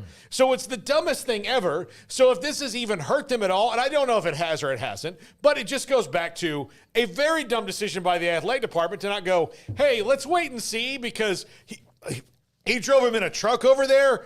He cheated. I know that there's Absolutely people going on planes to do this, and that seems to be more expensive. He should be out of coaching. Well, it can't get any worse. So, let's see how much he actually helps, and if he can somehow change DJU into a better player, and therefore the rest of this offense as well. But I've had a lot of fun seeing all of the Cal fans.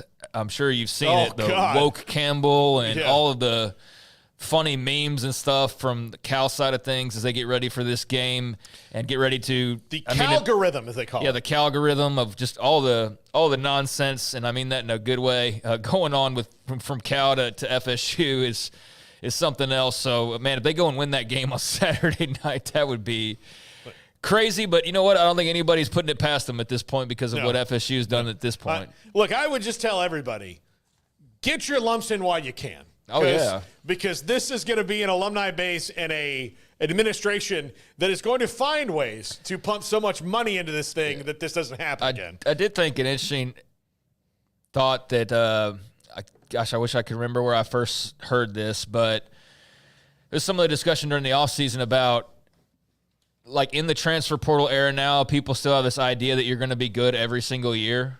Now, Georgia probably will be, but they've got every benefit known to man. Texas, most of the time, those teams that don't really have any weaknesses as a institution will probably be okay. But then again, not necessarily. So Florida State had a great team last year, and they lost a lot of players. And the argument was, how much did the snub make them go all in as though they were still at that level? So we just need to go get a quarterback and we'll be right back, and we're going to prove them wrong. And instead, so they were motivated by their bitterness of getting snubbed, when in reality, they should have just said, this next year is going to be a bit of a backtrack, but we'll regroup and we'll get it together. But because they got spurred, they had to get their revenge. And so, no, we're going right back, and it probably cost them this season and maybe even longer. You have to have the foundation, and I don't want to just use that word culture. You have to have something that is more than just the NIL, as that's the only way. You have to, like what we saw with Sarkisian. Texas has always had all of the bells and whistles.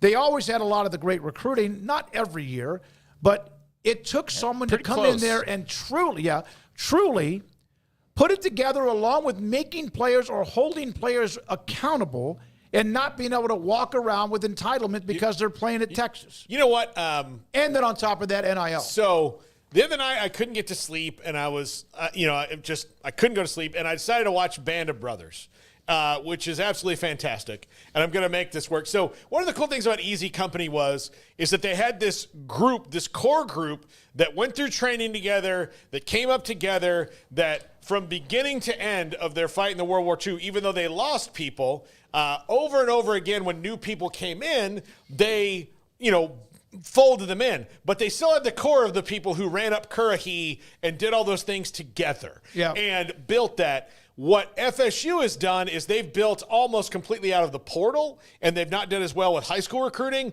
so those Currahee guys aren't there. They're getting guys who come in later, and that's fine, but if you live by the portal, you die by Travis. Yes, that's Let's a big deal. Let's put it that way. Yeah. When we come back, he's in the studio.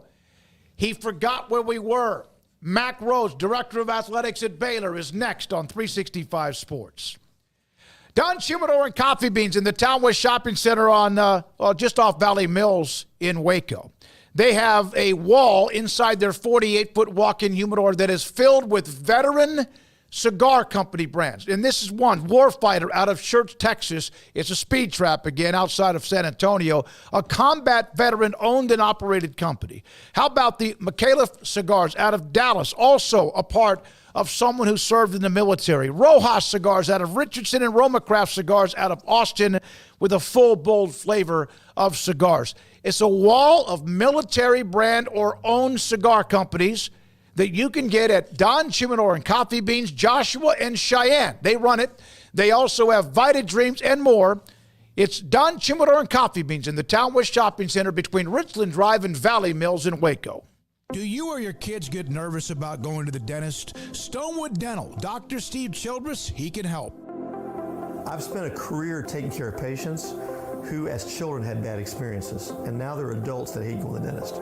If I get a kid at 3 years old and they come every 6 months and it's a happy experience, it's normal for them. Now they have an accident at 6 or 7 or 8 at school. Now they have a broken tooth or a trauma, and they have to come here. They're used to lights, they're used to water in their mouth, they're used to experience, they already trust us. It's amazing what we can do with that kid without it being a negative thing. But if I see a 6 or 7 or 8 year old that's never been to the dentist, and now they have a trauma or an unfortunate unexpected toothache, it's harder to do that for that kid and it not be somewhat of a negative experience. So bottom line is I try to teach kids and adults and teenagers and everybody the way I'd want my family treated, which is where it's a necessary part of life. You just take care of it. It doesn't have to be that big a deal. Learn more, stonewood-dental.com. At Ideal MRI, we feel blessed to be part of the Waco community. We're a small family business here in Central Texas. At times like this, the cost of healthcare has never been more important. And unfortunately, significant illnesses and injuries still occur. And that's why Ideal MRI is open and here to serve you through this difficult time. So if you need an MRI, ask your doctor about Ideal MRI. You can schedule online in minutes at idealmri.com or call 833-IDEAL-MRI.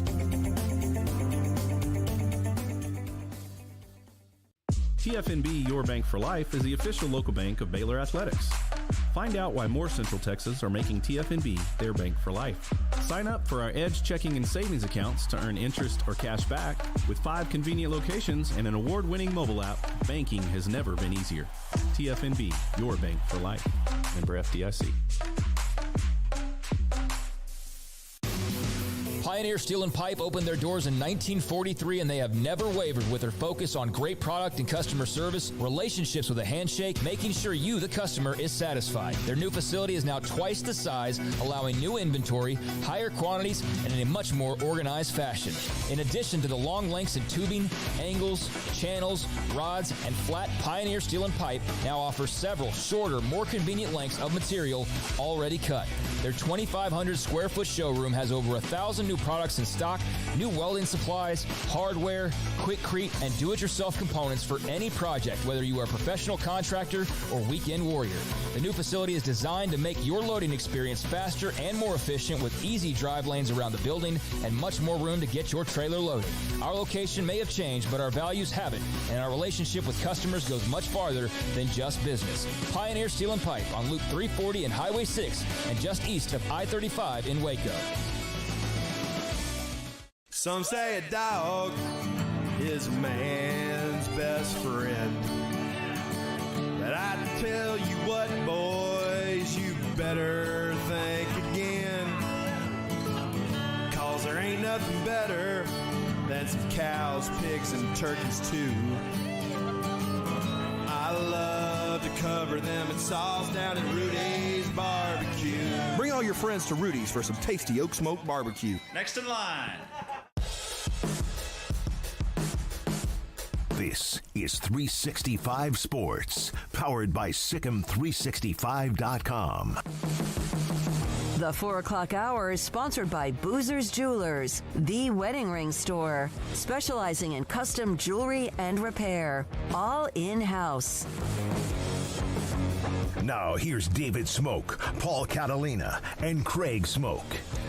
This segment with Baylor Director of Athletics, Mack Rhoades, is brought to you by Edward Jones Financial Advisors, Ben Erlinson, Justin Wilson, and also Cam Heathcott. Again, we're inside the studio, and voila, there we are with Baylor Director of Athletics, Mack Rhoades, with Craig Smokey and also Paul. Hello. Hello. It's good to see everybody. You look the same as the last time we saw you. Yeah. You look good.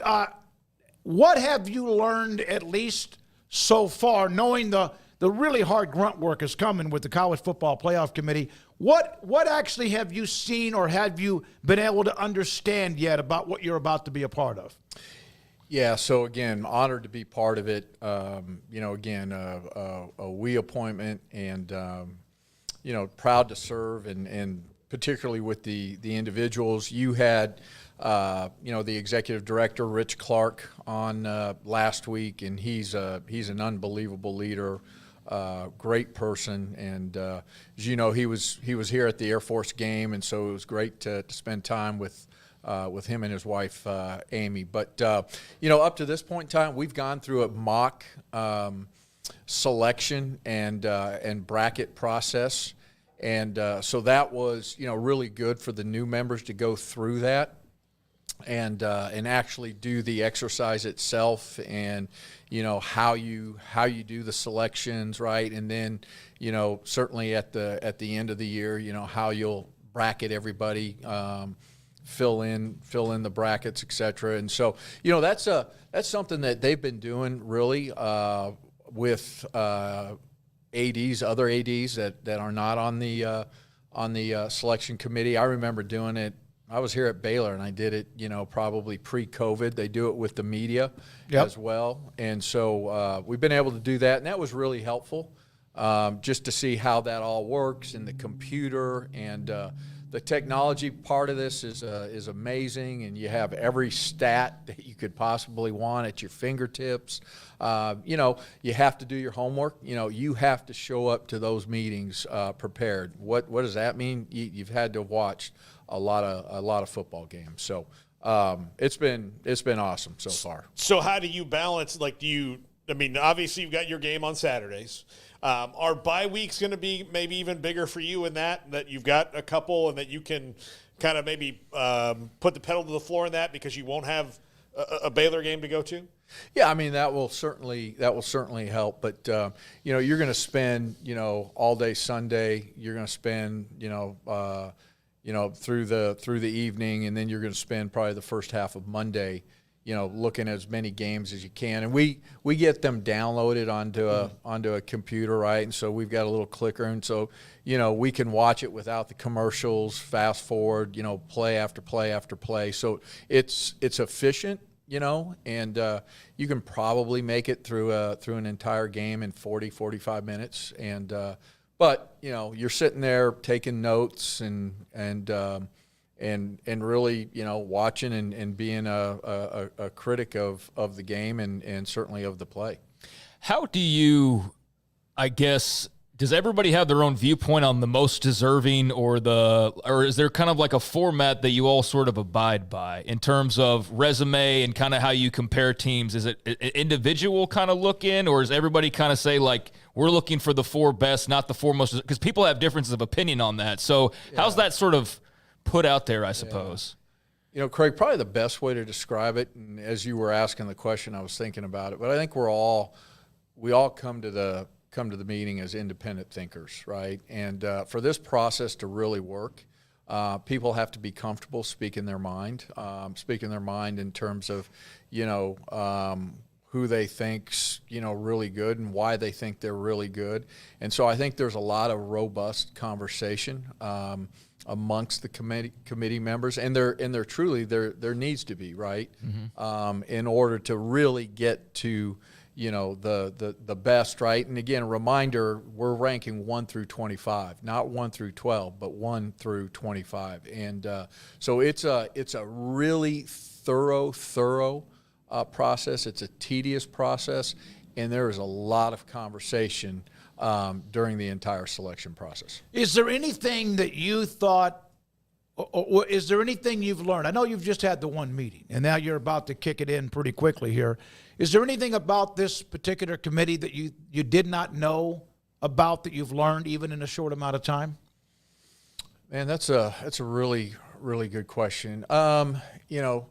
I think just the quality of the individuals, right? Because I didn't know all of them. I certainly, and it's been a blessing to be back with Coach Grobe and Coach Pinkel. And, Hunter and I worked together for years. And, even Ward Manuel and I were like, our first AD jobs were in the Mack together. He was at Buffalo and I was at Akron. So that's been really cool. But just how serious everybody takes it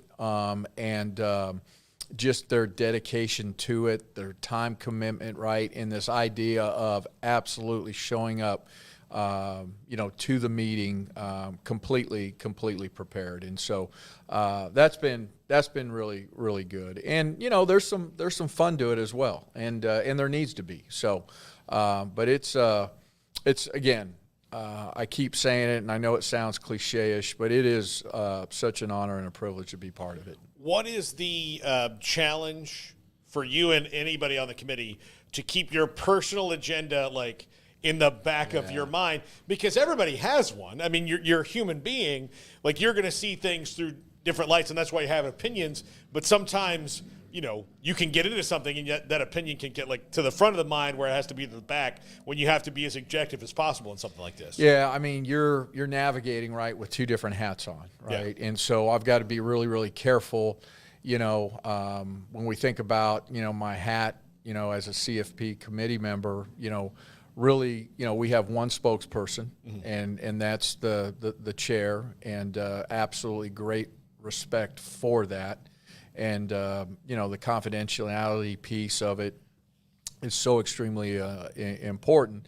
And then there's the piece, as the, Baylor athletic director, football fan, what do I think about access, to the 12-team playoff, right, revenue distribution, all of those things. And so, I've got to be really, really careful to make it clear, hey, I'm speaking on behalf of Baylor Athletics, as the athletic director for Baylor Athletics, or no, hey, I'm now speaking as a CFP committee member. So great question, but have to be really, really aware, cognizant of both of those. Anything else in the playoff from either one of you guys? No, I think we're pretty good. And really, it starts to, get serious. The first week of November is when they start to release standings. Is that correct? Yeah, that's when, right now we're in this process of just watching a lot of games. And, as we head into the first part of November is when we'll begin the actual ranking where it becomes public. So we've got 3 weeks now of seeing this new version of the Big 12, and there's a number of ranked teams, but I think the thing I've loved the most is the Big 12 After Dark, the Friday night game, the Thursday night game. That was a big game for Arizona State against Texas State last week. That was a doubleheader of Friday games, and I know that was kind of controversial because high school coaches or whatever the case may be, but I just want to say I've loved kind of the distribution of the league. And I just wondered kind of your thoughts on, was there ever any hesitancy about how all that could work, or what has it been like from your perspective to see how you guys have managed to grab some spotlight in the first 3 weeks? Yeah, I think like you, I'm a huge fan of it. And, when we were, in the midst of talking with both our TV partners, ESPN, Fox, right, those different windows, those unique windows, and, our desire to be able to take advantage of those and provide, some exposure to the Big 12.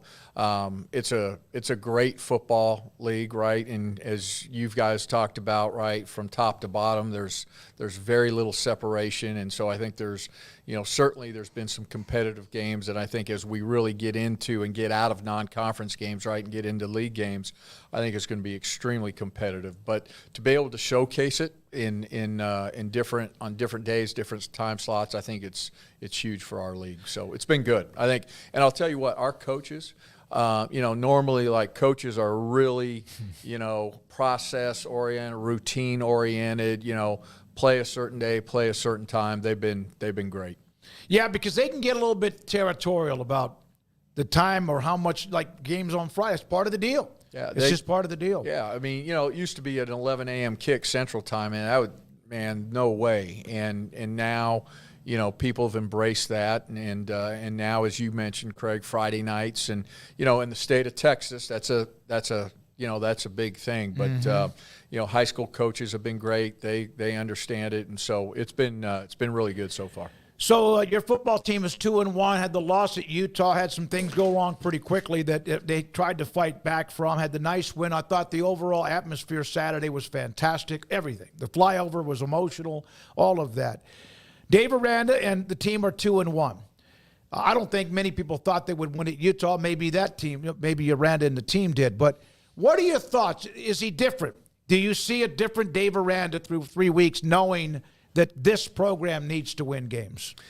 Yeah, I mean, I think, again, it started, right after, the last game of last year and, his plan, his demeanor, right, his execution, during the summer and or his execution during the spring and summer, and I think he did that as well as could have been done, right? I think he crushed it when you think about, retention of players, when you think about staff, when you think about transfer portal, when you think about verbal commits right now for December of 24. I think he's done all of that exceptionally well.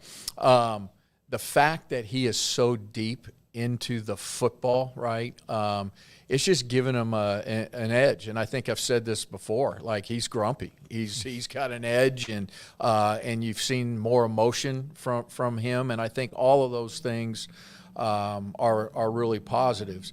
I think about the Utah game plus, the other two games, and what stands out for me is, man, our players are competing, like they are fighting. And that's really good to see. That's such an important part in terms of the culture of the team, and so, I think it's been really, really good up to this point in time, and I'm proud of Dave. He's, it's hard to juggle being a head coach and a defensive coordinator, and I think if you asked him, he's progressing in that as well. And you think about, the defensive staff, they've been great in the way he's used them, and not just our assistant coaches, but our quality control, and they're becoming a team, and so that's been really, really cool to see. And Dave's right in the middle of it, and there's no doubt he's in charge, and there is no doubt that he's going to hold people accountable.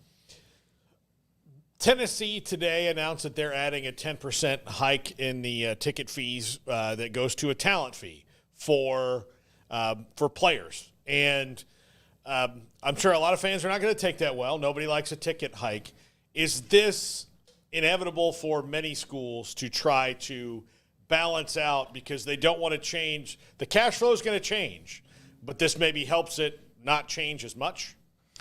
Yeah, I think if you're not in a war room right now on the grease board, right, and thinking about all of these creative outside-the-box ways to generate revenue, you are behind. And so all of us are doing that, right, and figuring out, how we can, navigate, how we can, put, our athletic departments in best possible position to be able to, house payments and revenue share, et cetera. So I think you're going to see, Paul, more of that. Mm-hmm. I think it's going to take on many shapes, sizes, and form. And so we're all in the process of thinking about those things. The other night, I thought it was a great atmosphere. Unfortunately, it just took a little while for everybody to kind of be able to explode the way that they wanted to. It took like a whole half. But then in the second half, it was like, this is the way McClain is supposed to be, right? And it's been a long time since it felt like that.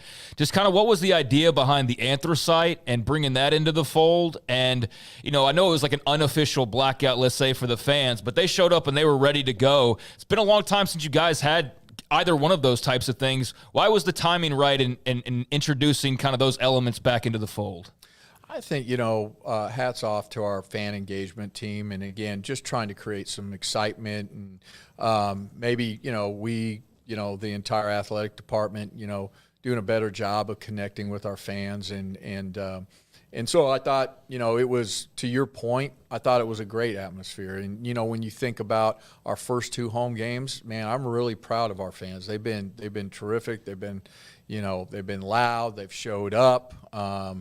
You think about our students, the first game, just over, 10,100. Second game, just under 10,200. So they've shown up. They've been engaged. And so, our fans have been out of sight. And, people love the anthracite uniforms and just that different feel, look, and, having an edge to it. And so I'm excited about it, and we need to continue to do more of that. I mentioned the atmosphere.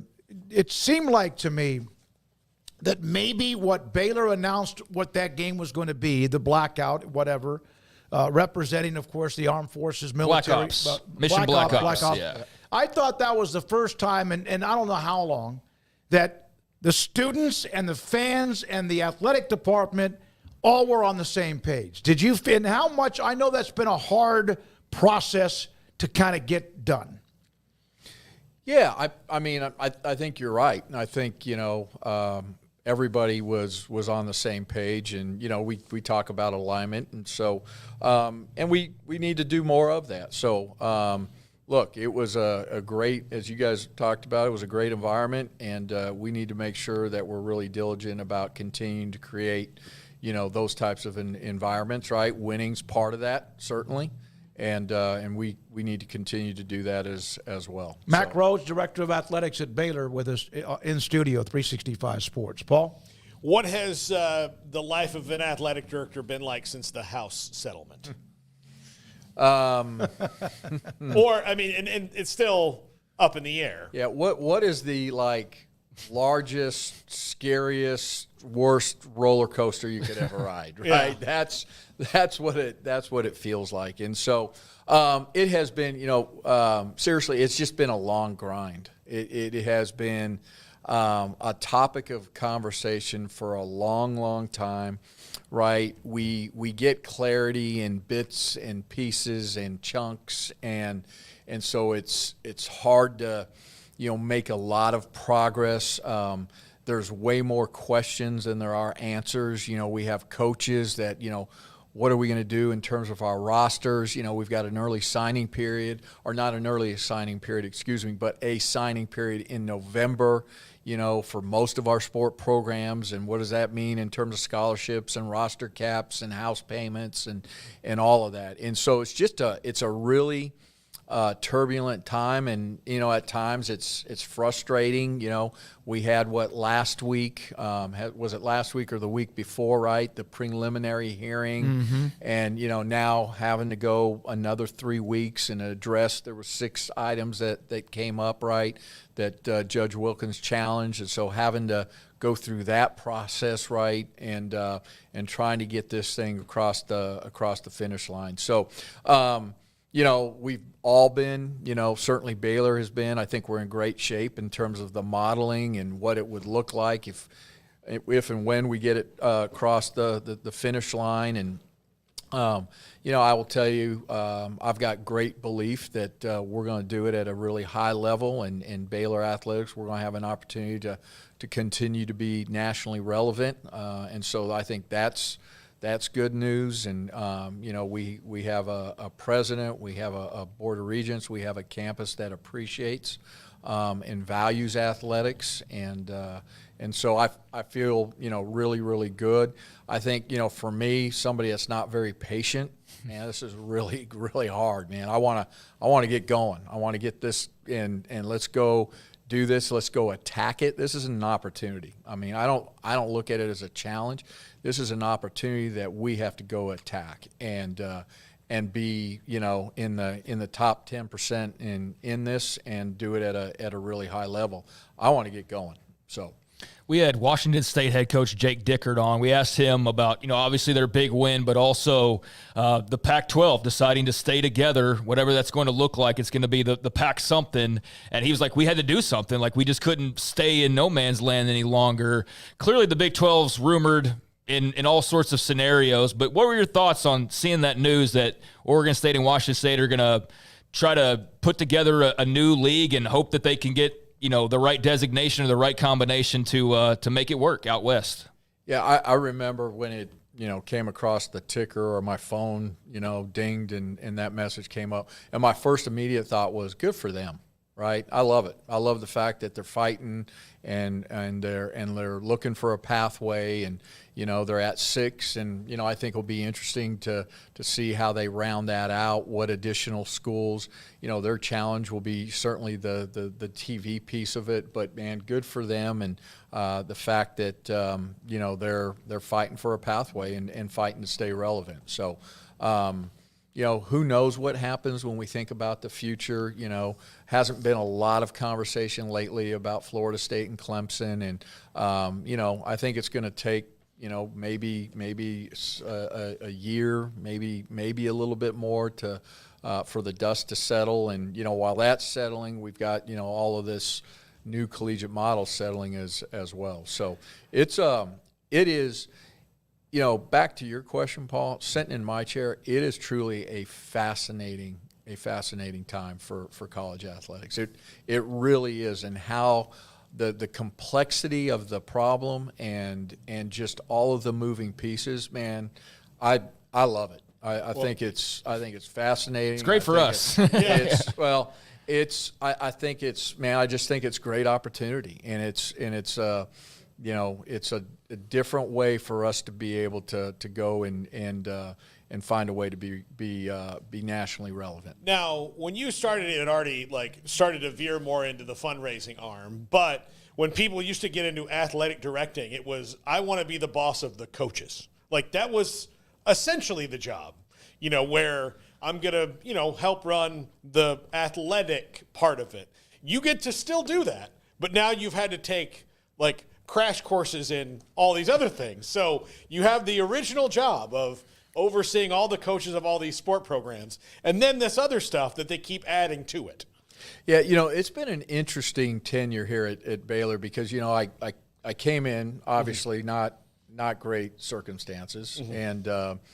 And so, I think we got things in a really good place, and you just right as you were beginning to feel good about it, then all of a sudden COVID hit, and that was a huge disruption. And then you're getting right out of COVID and you're starting to breathe again, and then all of a sudden conference realignment happens, and then you're starting to settle, and then now all of this house settlement, right, and name, image, and likeness, and transfer portal.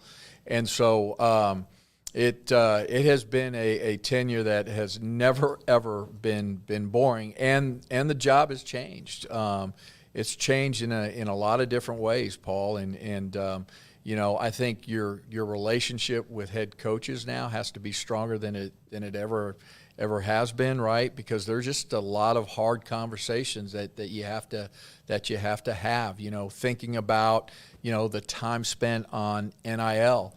And that has fallen completely on the shoulders of our donors, right? We can't provide the monies, until, or any of those monies until, the house settlement. But, we've had to put that all on our donors, and man, they have been champions. They have stepped up, while also helping us build 2 unbelievable facilities. When we think about the Foster Pavilion and the Fudge Development Center, they've been tremendous. And we are now, when you think about our name, image, and likeness numbers, we're one of the top schools, and that's a credit to them and the way that they've stepped up, and so it's been really, really good. You think about just the dynamic of student athlete welfare. There's never been more pressure on student athletes right now. There are student athletes that have a lot of money in their pocket now, and trying to manage and navigate that and handle that, just the stress and some of the mental health issues that we're dealing with. And I'm really proud of Baylor. If you're going to have a student athlete that's going through all of those challenges, there is no better place to be than at Baylor, right? Because of all the different programming and services and care. And our coaches do such a great job of bringing in the right student athletes. And so, man, there are so many moving, again, pieces. It is such a dynamic environment. And so, trying to stay out in front is hard to do. So I got a question for you. Mack Rhoades with us in studio today, 365 Sports. I remember when you guys were bringing in the new schools, the latest clump of four, and yet there was talk about UConn. And I thought you that had to go here, didn't you? Well, I did. I did. And I thought there were some within the conference that told me that Brett has done everything so well, but that's the one thing that he might not get the feedback he wants. And he wants New York City, and I get that. How much of that is just an itch he needs scratched? Well, I think, right, one of the reasons why we hired, right, Brett Yormark is to be aggressive and to think outside the box and move needle. And so, I think he's done a great job of kicking the tires on a lot of different things.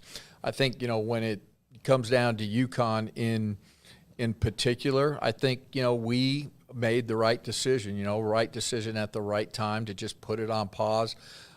We've got so much to deal with right now. Again, house settlement, the 4 new corner schools, right, first year, all of that, right? There may be a time and place later down the road, but I think for right now, putting the pause button on was the right decision. So. Man, you don't have much on your plate, and now you've got this committee thing you're going to start to be a part of, which has got to be just a ton of time, as you mentioned. So, I wanted to ask one question about the NIL and just Dave Aranda. What did you think of the We Pay Players going viral quote from Big 12 Media Days and just kind of leaning into that and just being as blunt as you can possibly be about what's actually going on and just embracing it as opposed to pretending like it's the old way of doing things? Yeah, I loved it. And I think that's typical him. Like, hey, being honest, transparent. Hey, what's changed is we pay players, right? And then I think to embrace that, right, nationally. I thought it was, I thought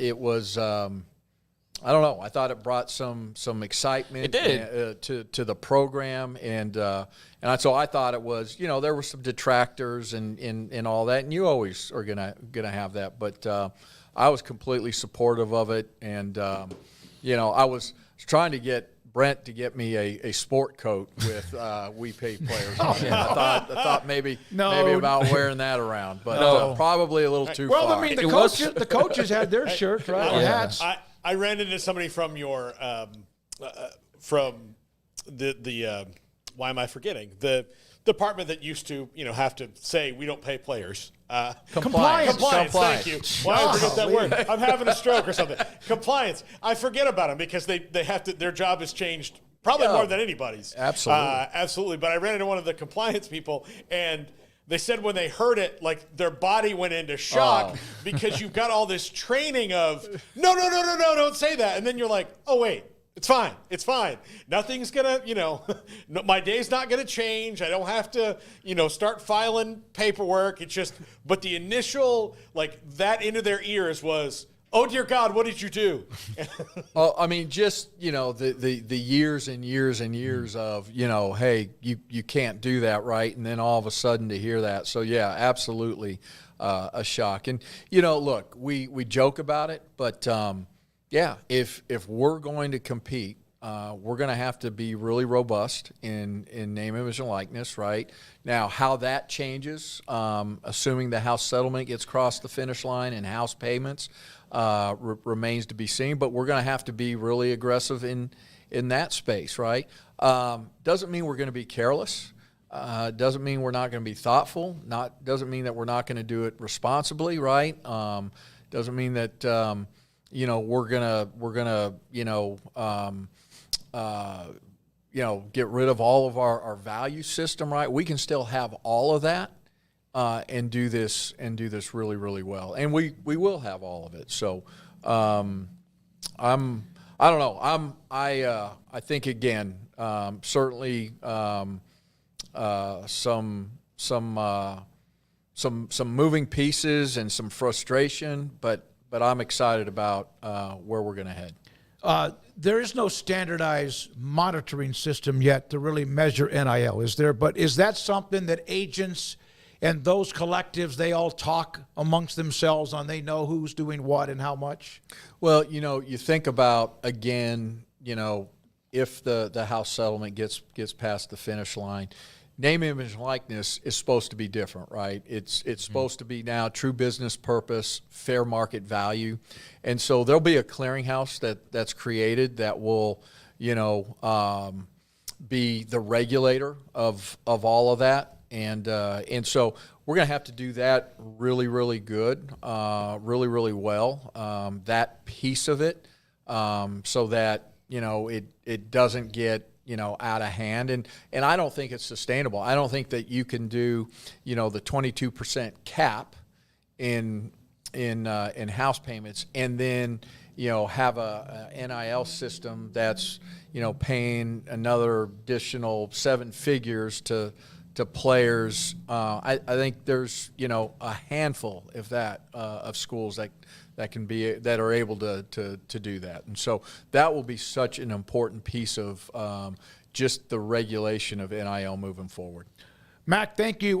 Coach A.D. George, of course, Colorado was the one that pulled the trigger first that led to the 4. So it's interesting you guys are going up there. I know that Colorado seems to be pretty happy. I know they need to win too, just like you do, but it's pretty cool that you guys get to see them on the road in Boulder, which is a great atmosphere up there too. Yeah, I'm excited for Rick and for Colorado. Obviously, he's worked really, really hard there, and he's a dear friend. And it's fun to see the excitement just throughout Boulder and the University of Colorado, but certainly with their football program. And I think he was the director for recruiting under Coach McCartney when they won the national championship, and I think it was 1980, and so 1990, yeah. Excuse me. And he's just good people, and I'm excited to see him, and should be a great game and a great environment. Thanks for visiting us. We appreciate Tell it. Jim Grobe we said hello. Yeah, when you run into him. I mean, you need to put something up around the stadium. Yeah, even if it's a plaque on the wall. Yeah, if I ever write a book, there will be a chapter dedicated to him. Unbelievable man. He's the best of the best. And prior to this, we stayed in contact quite often, and I love him. He's just great people. All right, Mack Rhoades, Baylor's Director of Athletics, in studio with us. We appreciate the time. Thanks to Brent Ingram and also, of course, those of you who have watched us through the first couple of hours. We have an hour to go. Craig's off the radar. John McClain at 5:30 and Paul's Top 5. This is 365 Sports. Marco's Pizza. Pizza lovers get it. Marco's Pizza, the fastest growing pizza brand in America. 5 locations in Waco, Woodway, Hewitt, Robinson, also in Belmead and China Spring. Go online for all the discounts, and there are codes to get what you want, whether it's pizza, wings, salad, sandwiches, or even more. Bob Mock, the owner of Marco's Pizza, fastest growing pizza brand in America. Marco's Pizza. Pizza lovers get it. Established in 2007 and independently owned, Alliance Bank Central Texas is committed to helping families and businesses meet their financial goals. From their tellers to their board of directors, they know the importance of superior service and competitive products. Customers have confidence knowing that their financial needs are in good hands. It's your bank, Alliance Bank Central Texas, with 2 Waco locations, 4721 Bosque Boulevard and 191 Archway Drive on Highway 84, and at AllianceBankTexas.com. Member FDIC and equal housing lender. Hi, I'm Mark Stewart with Bird Colgan Ford. It's that time of year, it's football season. Bird Colgan Ford is a proud supporter of the best high school football right here in Central Texas.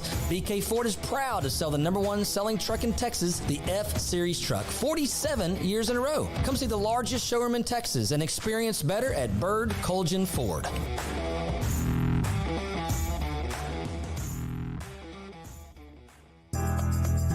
Riverbend Liquor and Wine now has 2 locations to serve you. The original on Lakeshore Drive at North 19th Street and the brand new spot in downtown Waco at 600 Franklin Avenue. If you're looking for the best in craft beers or local Texas bourbons, then the original is the place to be. And for the latest trends and online phenomenons, head downtown to the Franklin location. Either way, you're going to get the same great variety, customer service, and speedy experience. Check out both locations on their Facebook and Instagram pages, Riverbend Liquor and Wine, Lakeshore Drive at North 19th Street, and now downtown on Franklin Avenue.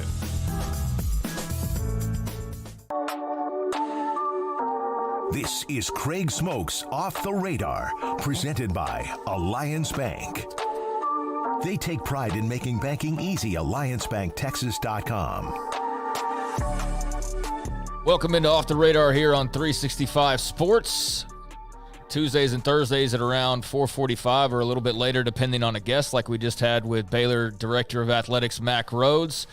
Before we get started, please hit that like button if you're watching us right now or even watching us after the fact, and we would really appreciate that. Goes a long way. Subs, too. If you want to do that, that's great, but definitely hit that like button, and that would do us a solid for providing you this free program. But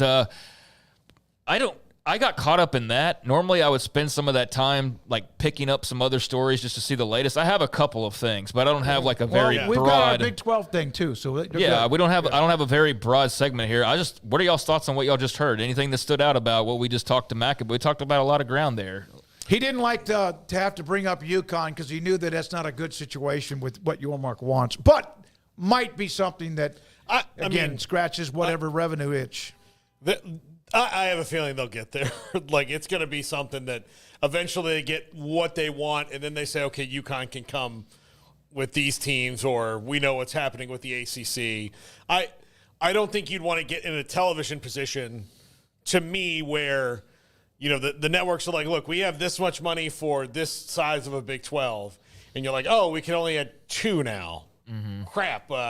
Really wish we hadn't added UConn in that deal, because then we could have gotten another team that would have been better. Yeah. You know, so.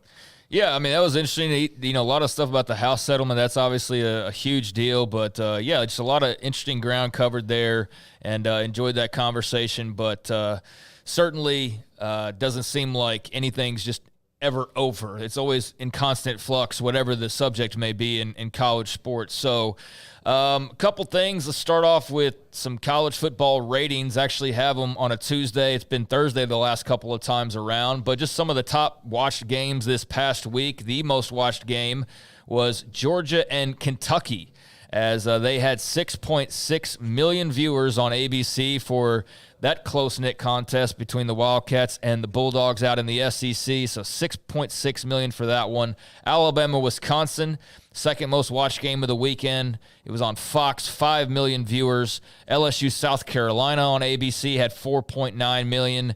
A&M Florida on ABC had 4.8 million. And rounding out the top 5, you had Colorado State over on CBS, the highest-rated CBS game, 3.2 million. So your top 5, you had 3 ABC broadcasts, and all 3 of those SEC games. So why'd you spend the big money when you did over those games? It's because Georgia, Kentucky's giving you 6+ million, and LSU, South Carolina's giving you nearly 5, and A&M Florida, who neither one is really all that good, is giving you nearly 5 million as well. Yeah. So for as much as we talk about SEC and this and that, Big Ten can throw around their weight as well, but like there's a clear distinction in where the audiences are. But Colorado and Nebraska got 6+ million last week. Yeah. So that's the highest ranked game, Georgia, Kentucky. So I wonder the difference between Colorado State, Colorado in that dramatic game a year ago compared to what you said was 4 million this year. Yes, I bet that's 3.2. I bet that's maybe 4 to 5 million less.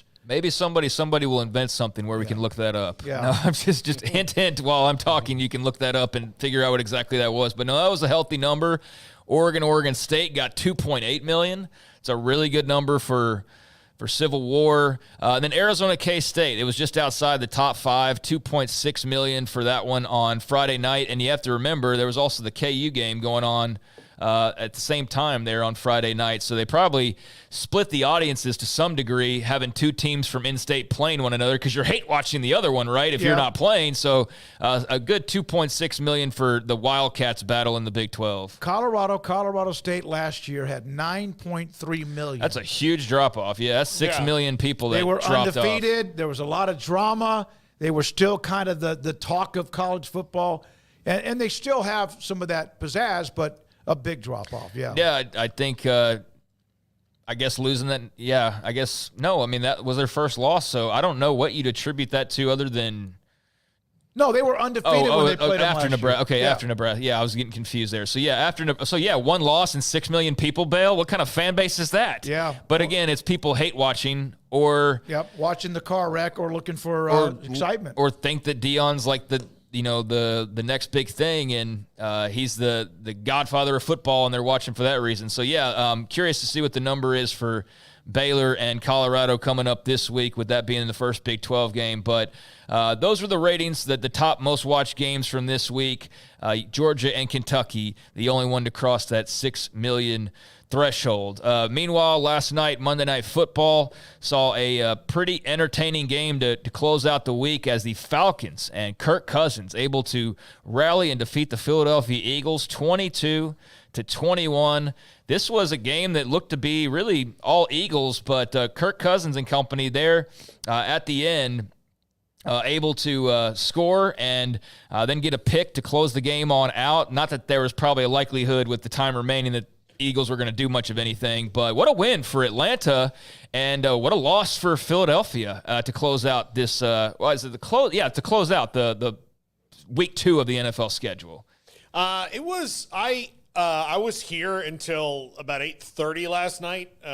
Jack and I were here, so I didn't see most of the first part of the game. But when I got home, I turned it on, and I was kind of going around the house, making sure I hadn't messed anything up, and because I'm batching it this week. And all of a sudden, I heard Troy Aikman go, "Well, the Falcons are not out of this." And I was like, "Man, they just look so blah in a couple things I've seen." And then here they come, and Drake London scores a touchdown, and they win the game. So. Yeah, good for the Falcons. Kirk Cousins still doesn't look like he's, over that Achilles thing. And I don't know if at 38 years old you ever really are going to be over that Achilles thing, but they got it done last night. Ask Aaron Rodgers. Yeah, so that was a nice closeout to the week there with the Falcons getting that win. And certainly from a Cowboys perspective, you were probably loving seeing the Eagles fall on the big stage. But speaking of the Cowboys, what did you make? Because I know we're going to have Mickey on, but we're not going to talk about it otherwise, except for this segment. We're not going to do a Cowboys roundtable. Mm-hmm. So I know you have a lot of thoughts on the Cowboys. You're not a fan of them, but you watch them closer than you do the team you root for, because that's just kind of how it's been in the business the last 30 years. And then Paul is a diehard Cowboys fan. So 44-19. It was never what? Terrible. You tried to tell me they were going to come back, and I was I always man, try to play mind games with you like the Cowboys do with you. Today. There's a meme out, or it's a video out of the Cowboys fans, and it's a guy in a boxing ring, and somebody is kicking him in the nuts over and over and over again, and that's what it's like. I just thought that Cowboys would eventually score. So I think they have their offense, but they have no run game, and they can't stop the run. Shocking! Yet again. They can't stop the run. Whatever that fraud of what they look like against Cleveland was exposed. Now, they'll still be probably a team that wins 10-plus games. They have a lot of talent. But, my goodness, they have been exposed yet again because they gutted them. New Orleans, who's scored 105 points in the first 2 weeks. They've got the best offense in the league. Clint Kubiak's, shot some life into them. They've got Alvin Kamara's back. He's still fantastic. Very fresh. Rashid Shaheed and Chris Olave are really great wide receivers. They still have Taysom Hill, who's a weapon. All that. I think they're great. The Cowboys, they didn't do a lot of roster building because they couldn't. They couldn't do a lot of roster building. They had roster maintenance to do. They had to get CD done, and they had to get Dak done, and they had to do all this. And the argument for getting it done earlier, which Mickey Spagnuolo will push back against, is that, you can do this and then maybe supplement the things that you need down the line, even if just for a year. They're not doing that, and they're still in this we love our guys thing, and they're now up in this salary cap hell. They clearly don't have explosive players on offense outside of CeeDee Lamb and Jake Ferguson. You saw more of Deuce Vaughn this week at running back for the first time ever getting regular work because they're trying to get explosive, and he's got that kind of speed. But does he? What? I didn't see him do a damn thing. Well, no, but I mean, he's got that kind of speed, but also he's 5'4". So, that's a problem. And then, when they decided, oh, no, Rico Dowdle's fine. I remember this when it was, here's the wide receivers we're going to go with. And you're like, all right. Mm-hmm. Then you had to trade for Amari Cooper to keep away from a losing streak. So, I don't know. Hey, man, just a couple more games and Ezekiel Elliott will have 100 yards rushing on the year. I mean, at the rate that they're going right now, you kind of got a sense when they brought him back into the fold that there was a bit of desperation and not a lot of the good stuff, that you were kind of accustomed to having or were hoping to have this season. And that is certainly one of the things that's weighing them down, at least the way down feeling you have right now after a 44-19 loss. So I mentioned the Georgia-Kentucky game being the highest-rated college football game, but it's always fun, of course, right, to look at the other side of the coin, and that is the NFL and the juggernaut that is the NFL. So Georgia-Kentucky was the top-watched game in college football this past weekend with 6.6 million people.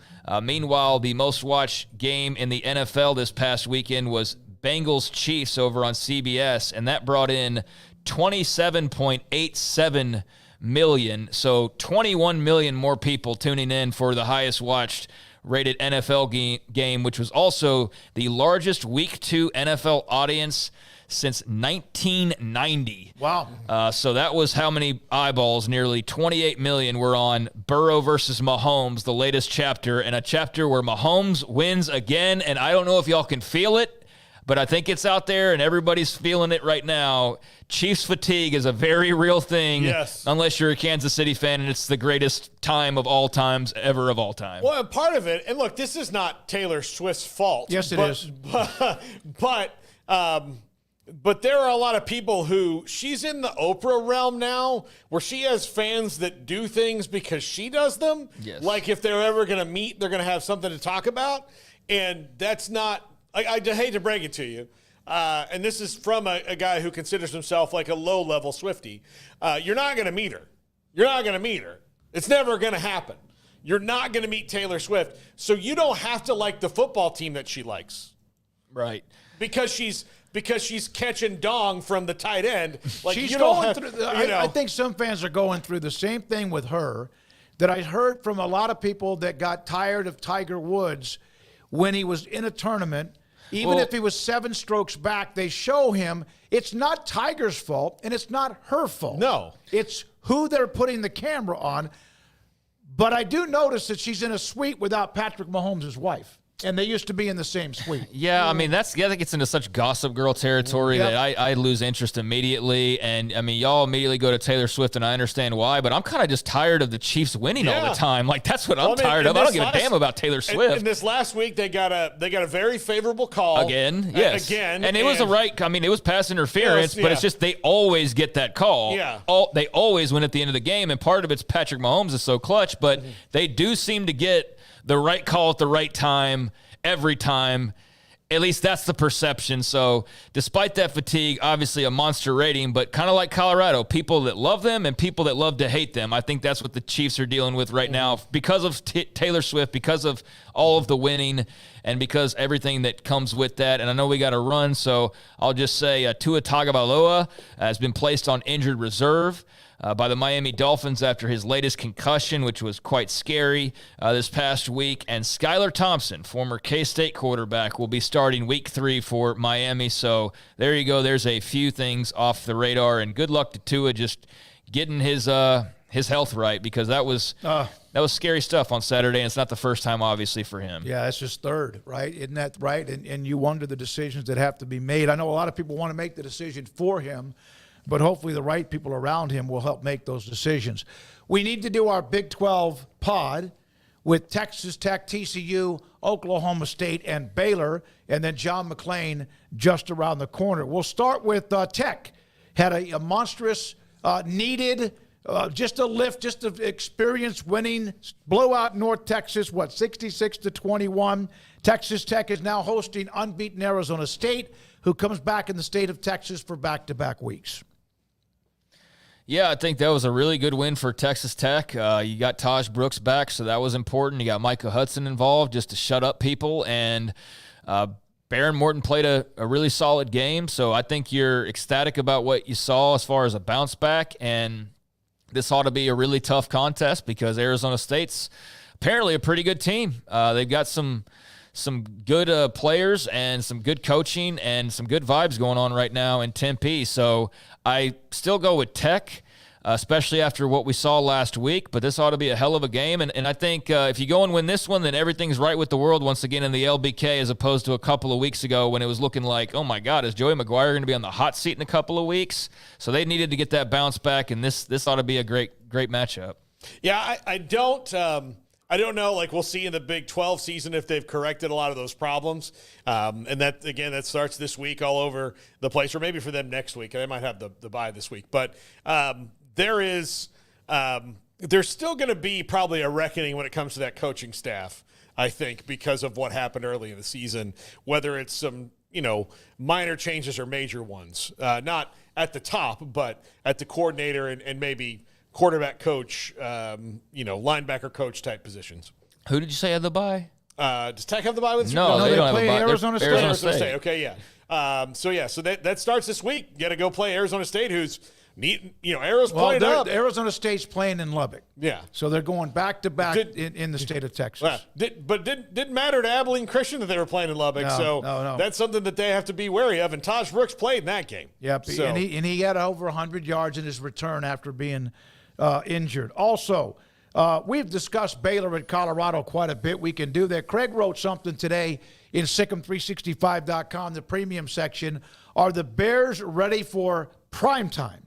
And we all have, we do predictions every week in the game. I do see that there's a pretty nice chunk of people who are doing predictions who think Baylor's going to win. If they can weather the first quarter, then there's a chance if they're not overwhelmed early, because that's what Colorado tries to do, especially when they're at home. Well, it was a really good win for them against Air Force, not because Air Force is some great team. They're not, but because that got rid of some demons from losing to a much more seasoned veteran-laden Air Force team a couple years prior in a miserable Armed Forces Bowl loss. So that was exercising some demons, but also is flexing their muscle a little bit. Sawyer Robertson starting over Daquan Finn, who was injured, made a world of difference for the offense, at least in this game. I don't know if that means it's going to be that way moving forward, but I do think the offense looked different in a good way, and I think that will remain the case, and I think they can go win this game. I think it's a matter of if you just don't hyperventilate under the lights, which they've been prone to do.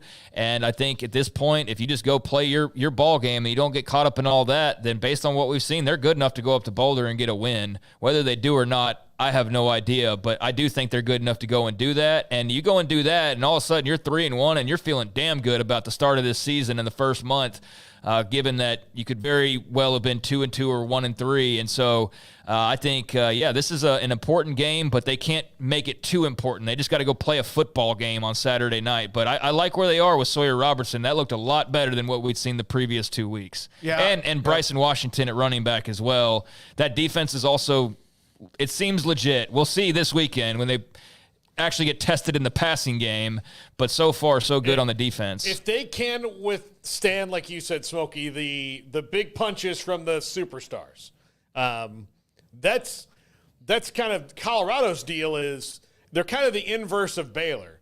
They have several superstars, but they don't have the Army ants. Yep. I think Baylor might have a team full of Army ants, but they do need to find some superstars. Like they might have that. That's where Colorado's deficient. You got to earn that. They're really good at. Well, it's very Cowboys, where and some of their worst years they have these stud players, but then the middle of it isn't very good. They've got to get that. But I think that if they can withstand the Travis Hunters and Jimmy Horns and LeJontay Westers and Will Shepherd, that kind of onslaught that Shadur Sanders is going to throw at them, they're not going to run the ball. I mean, Colorado's not even going to try to run the ball, really. So if you can withstand that and get them in off the field, you can win this game. I sent my prediction into, who was it, Levi, and there's two stats. When they went back-to-back against Tech and Oklahoma in 2022, which was the last time that really they were riding any kind of a wave that was up, an upward-type wave, they ran for 200-plus yards in both wins, and they won the turnover ratio 8-2. That's how you win games on the road. That's how you win games in general. I don't know if that's going to work, but if they can get any of that little magic, then they have a chance to do something in Boulder. Otherwise, there's a chance they get overwhelmed and then playing catch-up the whole game like they did in Utah, but with a different offense. All right, Oklahoma State. This is the game, the best game of the week. There might be others, but Oklahoma State, number 14, hosting Utah, 12th-ranked Utah, 10th in one poll, 12th in another. It's a 3 o'clock Central start on Fox. It's a big game on Fox along with the other ones they have. But this game here, I love to sit down and just be able to watch it. Alan Bowman had a really nice game last week. I think they are still very much a work in progress as far as the running game goes, which I'm fascinated to see this weekend because of Utah's defense. It's not going to make it any easier. So does the running game get going a little bit? But I think Deshaun Stribling's been terrific for Oklahoma State at receiver, and they've got some athletic dudes that are going to give Utah problems, and vice versa. I feel like this is kind of two teams. They're not like stylistically the same, but they both have ancient head coaches at this point who have had their hands all over these programs for years and years now. They're about as sturdy of a programs as you're going to find in the Big 12, the two of them. And I do just find some commonalities between them in terms of being a really good team that doesn't necessarily always get that next level of attention. So whoever wins this game will get that, at least in the temporary, because they're going to be right there in the conversation for favorites in the Big 12 moving forward, along with probably a K-State. But this is a big game. It's going to be a big 1-0 conference start. And, I'm curious to see how Oklahoma State runs the football, and then curious how healthy Cam Rising is. And depending on that, what does this Oklahoma State defense that's also had some issues at times, how do they, defend what Kyle Whittingham and company are going to throw at them, and what does that look like? But this game being in Stillwater definitely is a couple extra points in their favor as far as I'm concerned, no matter where Utah's played previously. All right. Paul, last second on Utah, Oklahoma State before we go to the last game. It's gonna be a slobber knocker. I mean, they're gonna be physical with each other. It's gonna be close, but again, I'm curious to see Oklahoma State shore up on defense a little bit. Utah's not exactly a team full of world beaters on offense, but Cam Rising's good. If he learns to protect himself, he'll even be better. They've got Brent Keithy. They've got Money Parks. They've got some wide receivers, Dorian Singer, that can get out and make plays, and they've got a good running game. So they're going to be lethal no matter what. And if Oklahoma State continues to suffer on defense like they have, then this could be a game that gets popped from them at home. But still, it's such a ridiculously difficult place to play. To me, it's always like, I know the favorite and the swing is always like 3 points. You get 3 points just for being at home. Yep. A place like Stillwater, it's almost like they're going to score 10 points because they're in Stillwater. And that's a tough thing to overcome for a lot of teams. All right, last game that includes the pod of the TCU, Texas Tech, Baylor at Oklahoma State. This is the Big 12 South. We need to get our names right. It's the Big 12 South pod. Okay. No, it is. And now TCU and SMU. TCU coming off a just horrendous meltdown at the end of the game to a great win for UCF and Gus Malzahn. And on the road, like 30, 45 minutes away on the road on I-30 to Mockingbird Lane to play SMU in what has become kind of a little heated rivalry between these two. Yeah, you're talking about the distance from us, not from Orlando, Florida, obviously, for the travel. That's the distance for us to get to Mockingbird Lane, right? But for TCU to get to Mockingbird. Oh, for TCU. I was thinking, I don't have UCF in my head for some reason. I guess, yeah. My TCU has UCF in their head. That's why I started thinking about UCF for some reason. I don't know why. But yeah, TCU, you're right, has that small trip, quick trip up Mockingbird to the Hilltop. And I don't know, this game lost a little bit of its luster with SMU losing a couple of weeks ago and just the uncertainty at quarterback for them. But I do think these two teams play each other very tough each time they're out there. And SMU can give TCU a run for their money. But I think the thing with TCU is after losing to UCF, which is why they're on my brain, that I feel like is going to propel you in having a pretty good week of practice and being ready for a rivalry game. I think the Frogs will win this one and get back on track. But, man, for as good as Josh Hoover is, like, I don't know. Something's just a little – I don't know if it's Sonny Dykes that's a little off or what, but TCU just not quite operating at the full capacity you feel like they should these past couple of seasons. And this last game was just another kind of notch on the belt of – question marks when it comes to what you've seen as a Frogs fan the last year or so. So this is a big game. They can't afford to lose this one for multiple reasons, but I do think they'll handle their business. I think they're a more talented team and a better team despite what we saw against the Knights. All right, Paul. All right, we got it. I think TCU rolls them. I do. Oh, yeah, SMU. Yeah, there's some teams that had high expectations, obviously the excitement of the ACC, and then they blew that tire early. But thank you, BYU. A long way to go. Yeah. BYU popped that tire. That's what happened. A long way to go. There's teams that are right now you may think, are they that they'll get into a run where they win 4 out of 5 or 3 or 4 in a row, and the next thing you know, it looks different sometime at the end of October, or at least they sure hope it does. When we come back, Hall of Fame columnist John McClain with us. This is 365 Sports. Pioneer Steel and Pipe. They opened their doors in 1943. They are still open, but now different doors. Bigger, better, faster, and stronger. Their facility, which is on Loop 340 and Highway 6 on the east side of I-35. My goodness, what they have with a 2,500 square foot showroom, over 1,000 new products to show to you and also have available to you as a customer. Pipe, steel, and metal, that's what they do. And they have the much better, bigger, and I say bigger, better, faster, stronger across the board. They've always, even back when they were in the original facility, they always had a very good, didn't take a lot of time for you to get the product you buy to build something in your pickup truck or even in a hauler or 18-wheeler. Now, there's even more bays available to make it faster than it was before. If you're going to build something, commercial or real estate, if you're going to build something and you need the heavy equipment, you need to go by and contact Pioneer Steel and Pipe because that's what they specialize in. And they're really fantastic at helping people build metal buildings. Pioneer Steel and Pipe, Loop 340, Highway 6, just east of 35 in Waco, or online at pioneerboys.com. Hi, I'm Dana Hassel, President and CEO of American Bank. Waco is a great place for business, and for more than 70 years, American Bank has been the bank for business. We continue to invest in our growing community with state-of-the-art branches conveniently located to serve you within minutes. Our experienced bankers, lenders, and decision makers work directly with business owners like you every day, providing tailored solutions, timely answers, and local insights face-to-face. Schedule a meeting with one of our bankers today and find out what makes American Bank the bank for your business. Member FDIC. How did Edward Jones become one of the biggest financial service companies in the world? By not acting that way. Financial strategies, one-on-one advice, it's a big difference. And that's why Brad Wilson, your Edward Jones financial advisor, makes sense of investing. Experience the difference for yourself. Brad Wilson, 250 Sharon Drive in Woodway, 254-776-4337. Edward Jones, member SIPC. Ready to take your business to the next level? Carrion Solutions has got you covered. We deliver world-class IT consulting, including Quest On Demand and Migration Manager, M365 and Exchange migrations, Active Directory assessments, security hardening, and Windows Server upgrades.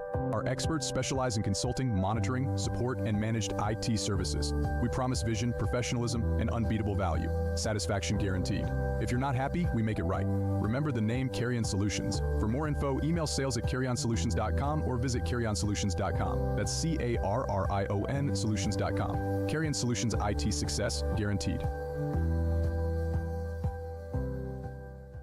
With so many companies and policies out there, it gets so confusing shopping for insurance, and I never know if I'm getting the policy that's right for me. Luckily, I met the team at the Niche Group Insurance Agency. With the Niche Group, you can go to one company and get access to coverage options from many insurance carriers, and you get to speak to a real person about your specific coverage needs. With the Niche Group, I know I'm getting the right coverage at the right price. If you need insurance, talk to the experts at the Niche Group at 1-800-258-8302. He is to humanity what bacon is to breakfast. He is allowed to use his cell phone on an airplane.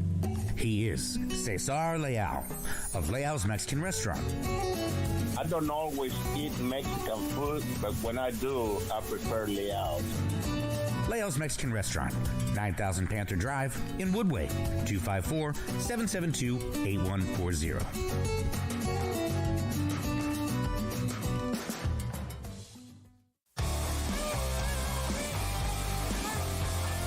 This is 365 Sports, powered by Sikkim365.com. The 5 o'clock hour is sponsored by Edward Jones Investments with financial advisor Brad Wilson. Investing is time and experience back to you and your money during today's changing times. Edward Jones, making sense of investing. Now here's David Smoak, Paul Catalina, and Craig Smoak. Here we are, and 365 Sports, this 5 o'clock hour is John McClain, Hall of Fame columnist, joins Craig, Paul, David Smoak, and you on our show on Tuesdays, usually around 5:30. John, thank you very much for your time. I cannot tell you where I saw this. I just remember I saw this note that touchdowns in the NFL through, and there might have been still like the Sunday night game and Monday night game, were down an enormous amount of how many touchdowns were scored. You saw 13 field goals in the Giants at Washington game. Is that something that is concerning the NFL? I think it's way too early to concern the NFL. A lot of that has to do with all the young quarterbacks who are playing, not just rookies, but inexperienced guys who are like in their second and third years getting a chance to play. Passing touchdowns are down. Rushing touchdowns are up. I think some of that is a byproduct of not being able to hit anybody in the offseason, tackle anybody, not playing people in the preseason. I think things will get better. What I'm stunned about are like the kickers. Kaimi Fairbairn, who's a kicker with the Texans in his 8th season, is the first kicker in NFL history to have 5 50-plus field goals in consecutive games, and he's got 6. And he looks like he can connect from 65 yards because the ones that he's kicking hit the back of the net. And so 50-yard field goals are up. I think they trust their kickers more than they have. And it would have been a good time for the people that tried to make a suggestion a few years ago and they were shut down that a chip shot field goal should count 1 point. And if you hit a 50-yarder, maybe it should count 5 or 6 because teams would be piling up points. But that great kicking going on right now is amazing to me. I'm writing a column about Kaimi Fairbairn, and where is this coming from that he has all this distance to go with his accuracy? John, the Texans with a nice win over the Bears, 19-13 to move to 2-0. It was cool to see the first of what will probably be many matchups between young stars like C.J. Stroud and Caleb Williams. And I wondered your impressions on that. But a big takeaway I had from this game is, my goodness, Jalen Petre's out there hitting some people. He was hitting some people, and one of the things D'Amico Ryans has really emphasized in his second season is when you play us, you're going to feel it.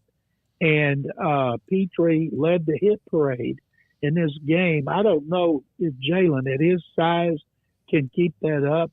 But, boy, he took advantage of the opportunity, and it helped that they were playing against a rookie quarterback who looked lost, like a deer caught in the headlights. Now they're going to Minnesota, and they've never beaten the Vikings in their history, playing against Sam Darnold, a veteran quarterback, who I'm guessing will not put his people out to dry with the way he throws balls. But, boy, D'Amico Ryans was eating it up, what Jalen Petre did. And, of course, Jalen Petrie was eating it up and what his Baylor Bears did to Air Force in the second half Saturday night. Well, they took care of their business, yeah. Yes, they did. Now, for as entertaining as that was and getting the win and all of that, how much of a blow is the Joe Mixon injury, John? Well, he came back in the game, Craig, so we don't know if he's going to be out or not. Cam Akers, their third-team running back, had to play because Damian Pierce, the backup, was hurt and not active. Then Mixon went out, and Akers had an inexcusable turnover. Texans are winning 19-10, first and goal on the 4-yard line. And what they showed later that's getting a lot of attention here, they missed a face mask where a guy in the scrum grabbed his face mask, pulled it down, and they knocked the ball out, which was smart because they got away with it. So a game that should have been 26 to 10 turned out to be 19-13. And all those people that bet the Texans in 6.5, and it was 6. Man, I felt bad for them. And I'm thinking, I'm so glad I don't bet. And, but yes, they're 2-0. They've let two opponents play closer than they should have. And they're going to Minnesota 2.5-point favorites. And, they need that defense to keep playing the way it did.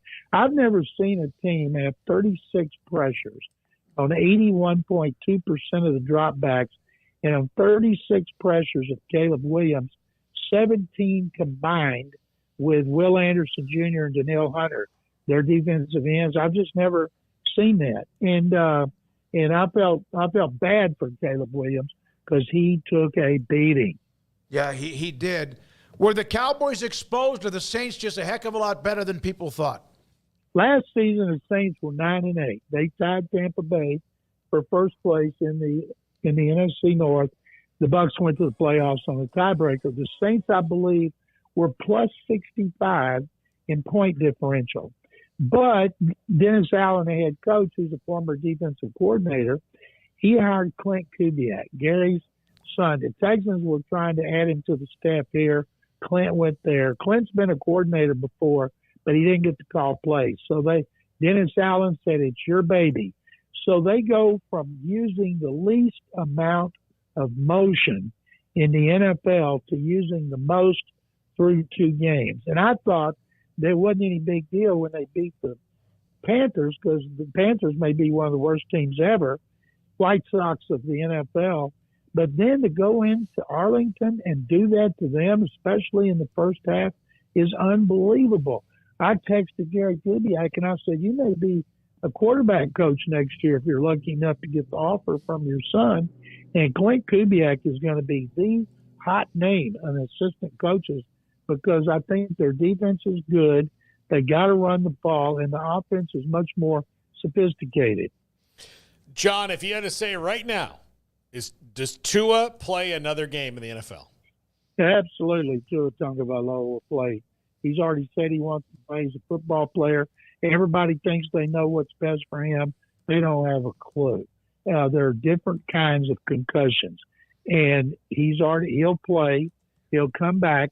He had a really stupid play to get hurt, to lead with his head. He didn't do that last year, but he was frustrated. He played terribly. He had a pick six, other interceptions, but he won't make that mistake again. I did a charity event with 4 former players and 1 coach, Wade Phillips. The players were Robert Brazile, Hall of Fame, Ken Houston, Hall of Fame, Dan Pastorini, and then Dat Wynn. And those guys, they've got, especially Brazile, Houston, and Pastorini, there was no such thing as a concussion. You know, you see they're holding up 1 finger, you see 2, they say, okay, go back in. Every one of them have their faculties. They can talk, they can think. It doesn't mean it's guaranteed.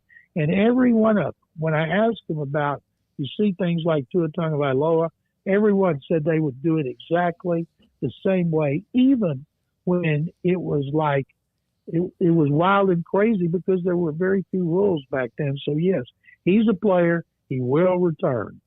John, Bryce Young getting benched. Your thoughts on that? And also, it's Houston related, right? Because he goes right before C.J. Stroud and the Texans get their guy, and they're very happy about it. But what do you make of this, and what does this do, you think, moving forward for Carolina and also Bryce Young?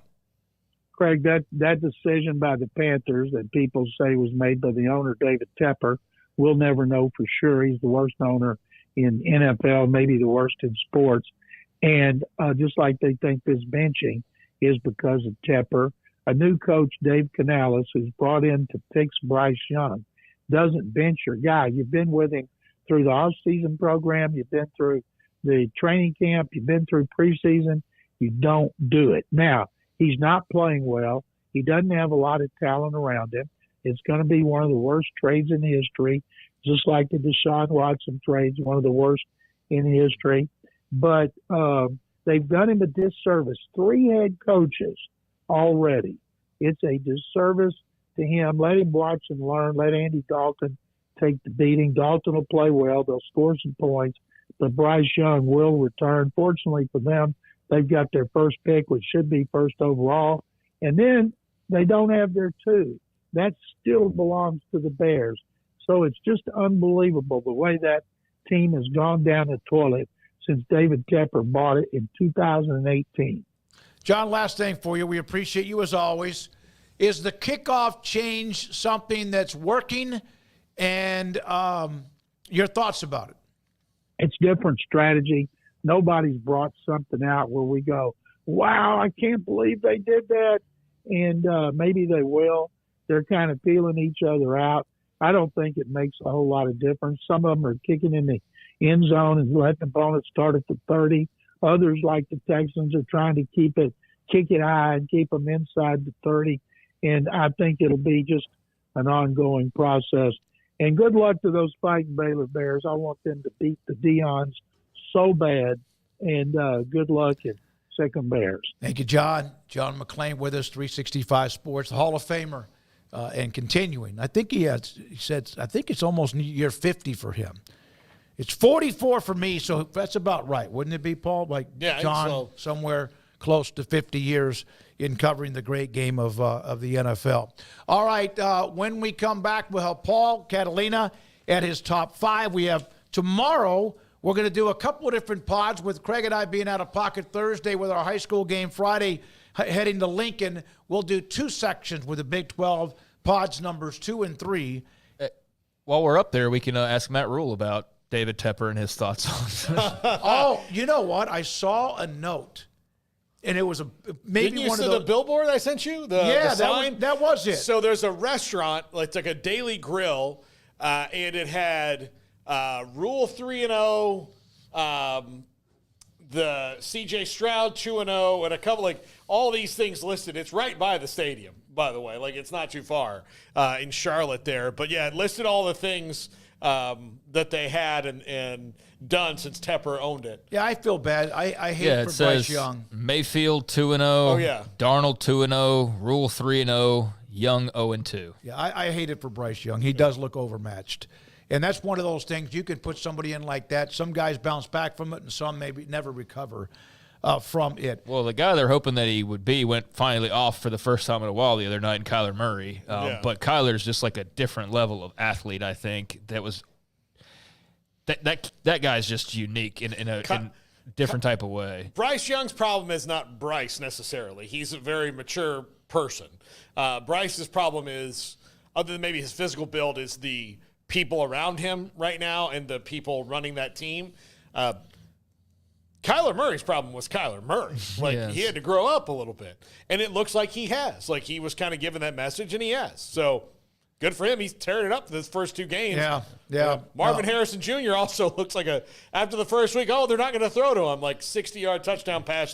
Oh, no, they didn't do it last week. They will. So in talking to Jennifer a little bit today, she said that she went up against Justin Jefferson, who only had a 97-yard catch and run. And then I forgot who else went off. And I still can't believe how Philadelphia lost that game last night. I actually went to bed thinking that they had the game won. I had one of my fantasy games won. I had Jalen Hurts and Bijan Robinson. Both had good games. He had Drake London. I was beating him. Drake London scores the winning touchdown. Game over. Done. Lost. Yeah, that was a shocker. I mean, Philly was reeling, and that crowd was absolutely stunned by that outcome. They did not see that coming, thought they were going to be celebrating another victory. And, yeah, Atlanta just, shout out. I mean, Bijan played in the Big 12. So shout out to Big 12 legend Bijan Robinson. Yeah, he's just so but smooth. Tyler Algier, though, a BYU guy. He's a powerful guy. He's a dude for Atlanta, so he had a big role in that game as well. So yeah, that was a fun end of the weekend. That was pretty jam packed. Look what happens when you draft running backs. Yeah, and a good combination of them. So Bijan doesn't have to have everything, but you have a guy who's a banger in Algier, who's a very physical running back, and BYU fans and others who faced him know that. So. Yeah, they look like they're trying to put some things together, and good for them. Michael Penix, will he play this year unless Cousins is hurt? Yeah, only if Cousins is hurt. Yeah. All right. Ineffective. And that's, you know what? And if that works out and they're actually pretty good, which I don't know in the end, but if that means he doesn't play, that might be the best thing because we're starting to see rookie quarterbacks have to play right away. Caleb Williams is doing that in Chicago and has not thrown, I don't know if he's thrown for 100 yards yet. But I don't get and focus in on the stats as much, but I do know this. An NFL game, 21-18, that has 13 field goals is not good for the game. Not good for the game. I'm happy Washington won. It's not good for the game. They will figure this out. It's good for soccer. No. Well, it's good for the guys. The first ever kick 7 field goals. He won the game, but it just can't be fun to watch, and yet their viewership, as I just mentioned to Roger, who doesn't watch the NFL, their average games are more than double what are the best games in college football. Yeah, it's just crazy. There's things that it's fine to not like or not care about them too much, but there's also just facts. And, yeah, I listed off a little while ago that the best, most-watched game in the NFL, which was Chiefs-Bengals, trumped Georgia-Kentucky, the most-watched college game, by 20 million-plus viewers. So that's the NFL for you. Yep. All right, when we come back, again, Paul Catalina and his top 5, and this is, brought to you by Texas Beef House. You did put the college football pick 'em up? Yeah, because the winner, yeah, it's good. And so we do that. If you haven't done that, please do. You get a $100 gift card from Texas Beef House thanks to Kim Coulter. This is 365 Sports. Waco Custom Marketplace, your hometown grocery store with all the specials you want for this week that include chicken tenders for $3.25 a pound. Ring bologna at $4.05 a pound. Swiss cheese, $5.25 a pound. Smoked pork tenderloin, not the beef tenderloin that Phil Bennett was bragging about, but that's $4.50 a pound. 10% off charcoal. They have pellet fuel, too. If you are someone that goes to tailgating, Baylor's out this weekend, but other schools are at home, wherever that might be, and you need that, they have that cold beer and wine. And they also have their tomahawk ribeyes on sale this week through Saturday when they close their doors for $16.99 a pound. Porterhouse, $13.25 a pound, and T-bone steaks at $12.75 per pound. They have all of what you need when it comes to seasoning, when it comes to marinades, and when it comes to even fresh vegetables there. Full-service butcher shop and bakery. Waco Custom Marketplace, 425 at Lake Air Drive in Waco.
for Paul Catalina's Top 5. Brought to you by Texas Beef House. Where's the best beef in Texas? Your house when you order from Texas Beef House. Unleash the flavor of Texas raised Wagyu. From our pasture to your plate, TexasBeefHouse.com. Welcome in.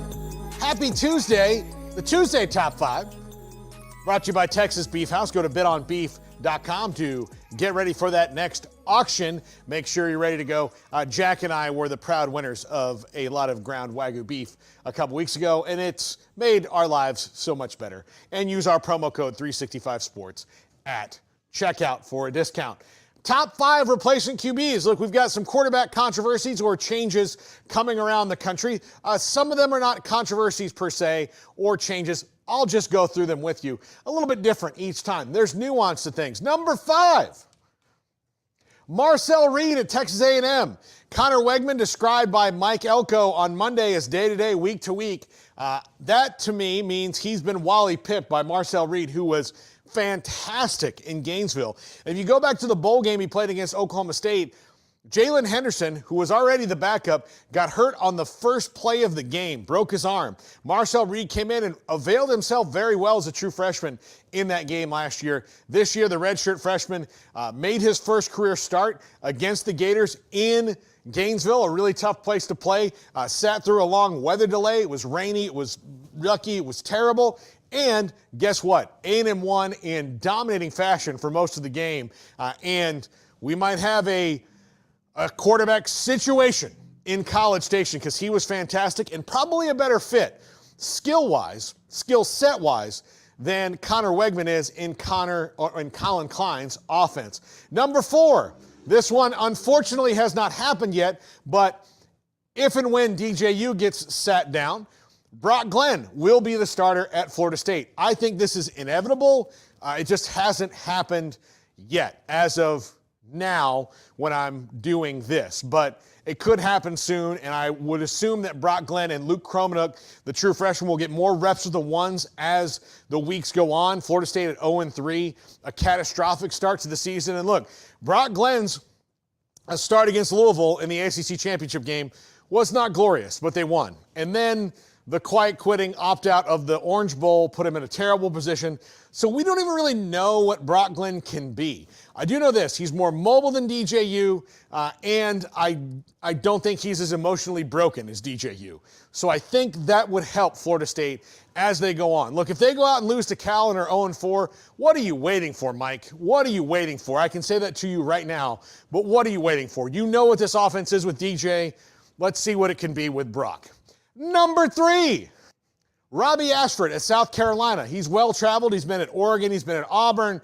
And now he is back at South Carolina. Sellers, the starter, got hurt against LSU, and the game changed drastically when Robbie Ashford came in the game. LSU had no answer for Sellers. Robbie Ashford,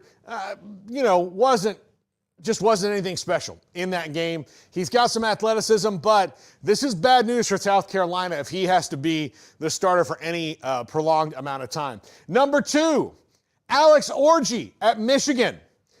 He was the guy we all thought was going to be the starter. Then he wasn't the starter. Davis Warren was, and now he is. This I don't understand how they kind of got back and forth to this point. He's not been much of a threat in the passing game, but maybe he is. And hopefully for Michigan, he can spark their offense, which is not good right now. Not good at all. They need a lot of help, and hopefully for the Wolverines, Alex Orji, who's a really good athlete running the ball, can provide that spark. We hope that it's a good orgy and not a bad orgy. They want good orgy, not bad. Don't get me started on bad orgies. Woo! And number 1, I don't know if you guys have heard of this guy. He's very little known. He comes from a small family business of quarterbacking. His name's Arch Manning. He's at Texas. Stepped in against UTSA as Quinn Ewers has an abdominal injury, and I think he's going to be the quarterback for the next 2 weeks as Ewers rests and gets ready because they play Louisiana Monroe, Mississippi State bye week, and then when they have the Red River Showdown, they will have Quinn Ewers back. But Arch Manning's going to get a couple of starts, I'm sure, for the Longhorns. And that's great news because he was fantastic against UTSA. It's only going to help him get better for next year when he inevitably starts. And the buzz explodes around him, which it already has. But Arch Manning showed why he's so good. And if you're wondering, hey, why are Peyton and Eli that fast? Well, his dad is Cooper Manning, and Cooper was a wide receiver. And he's got a little of that wide receiver shaking him. And I don't know if between the two of them, Peyton and Eli in their college or NFL careers rushed for 60 yards total, and he had a 60-yard touchdown run against UTSA the other night. That's going to do it for this Top 5.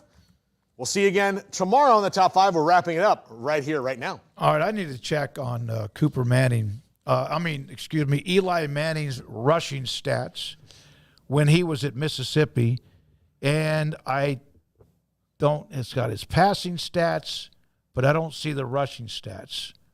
I know Peyton couldn't run. He couldn't run. No. He was unbelievable.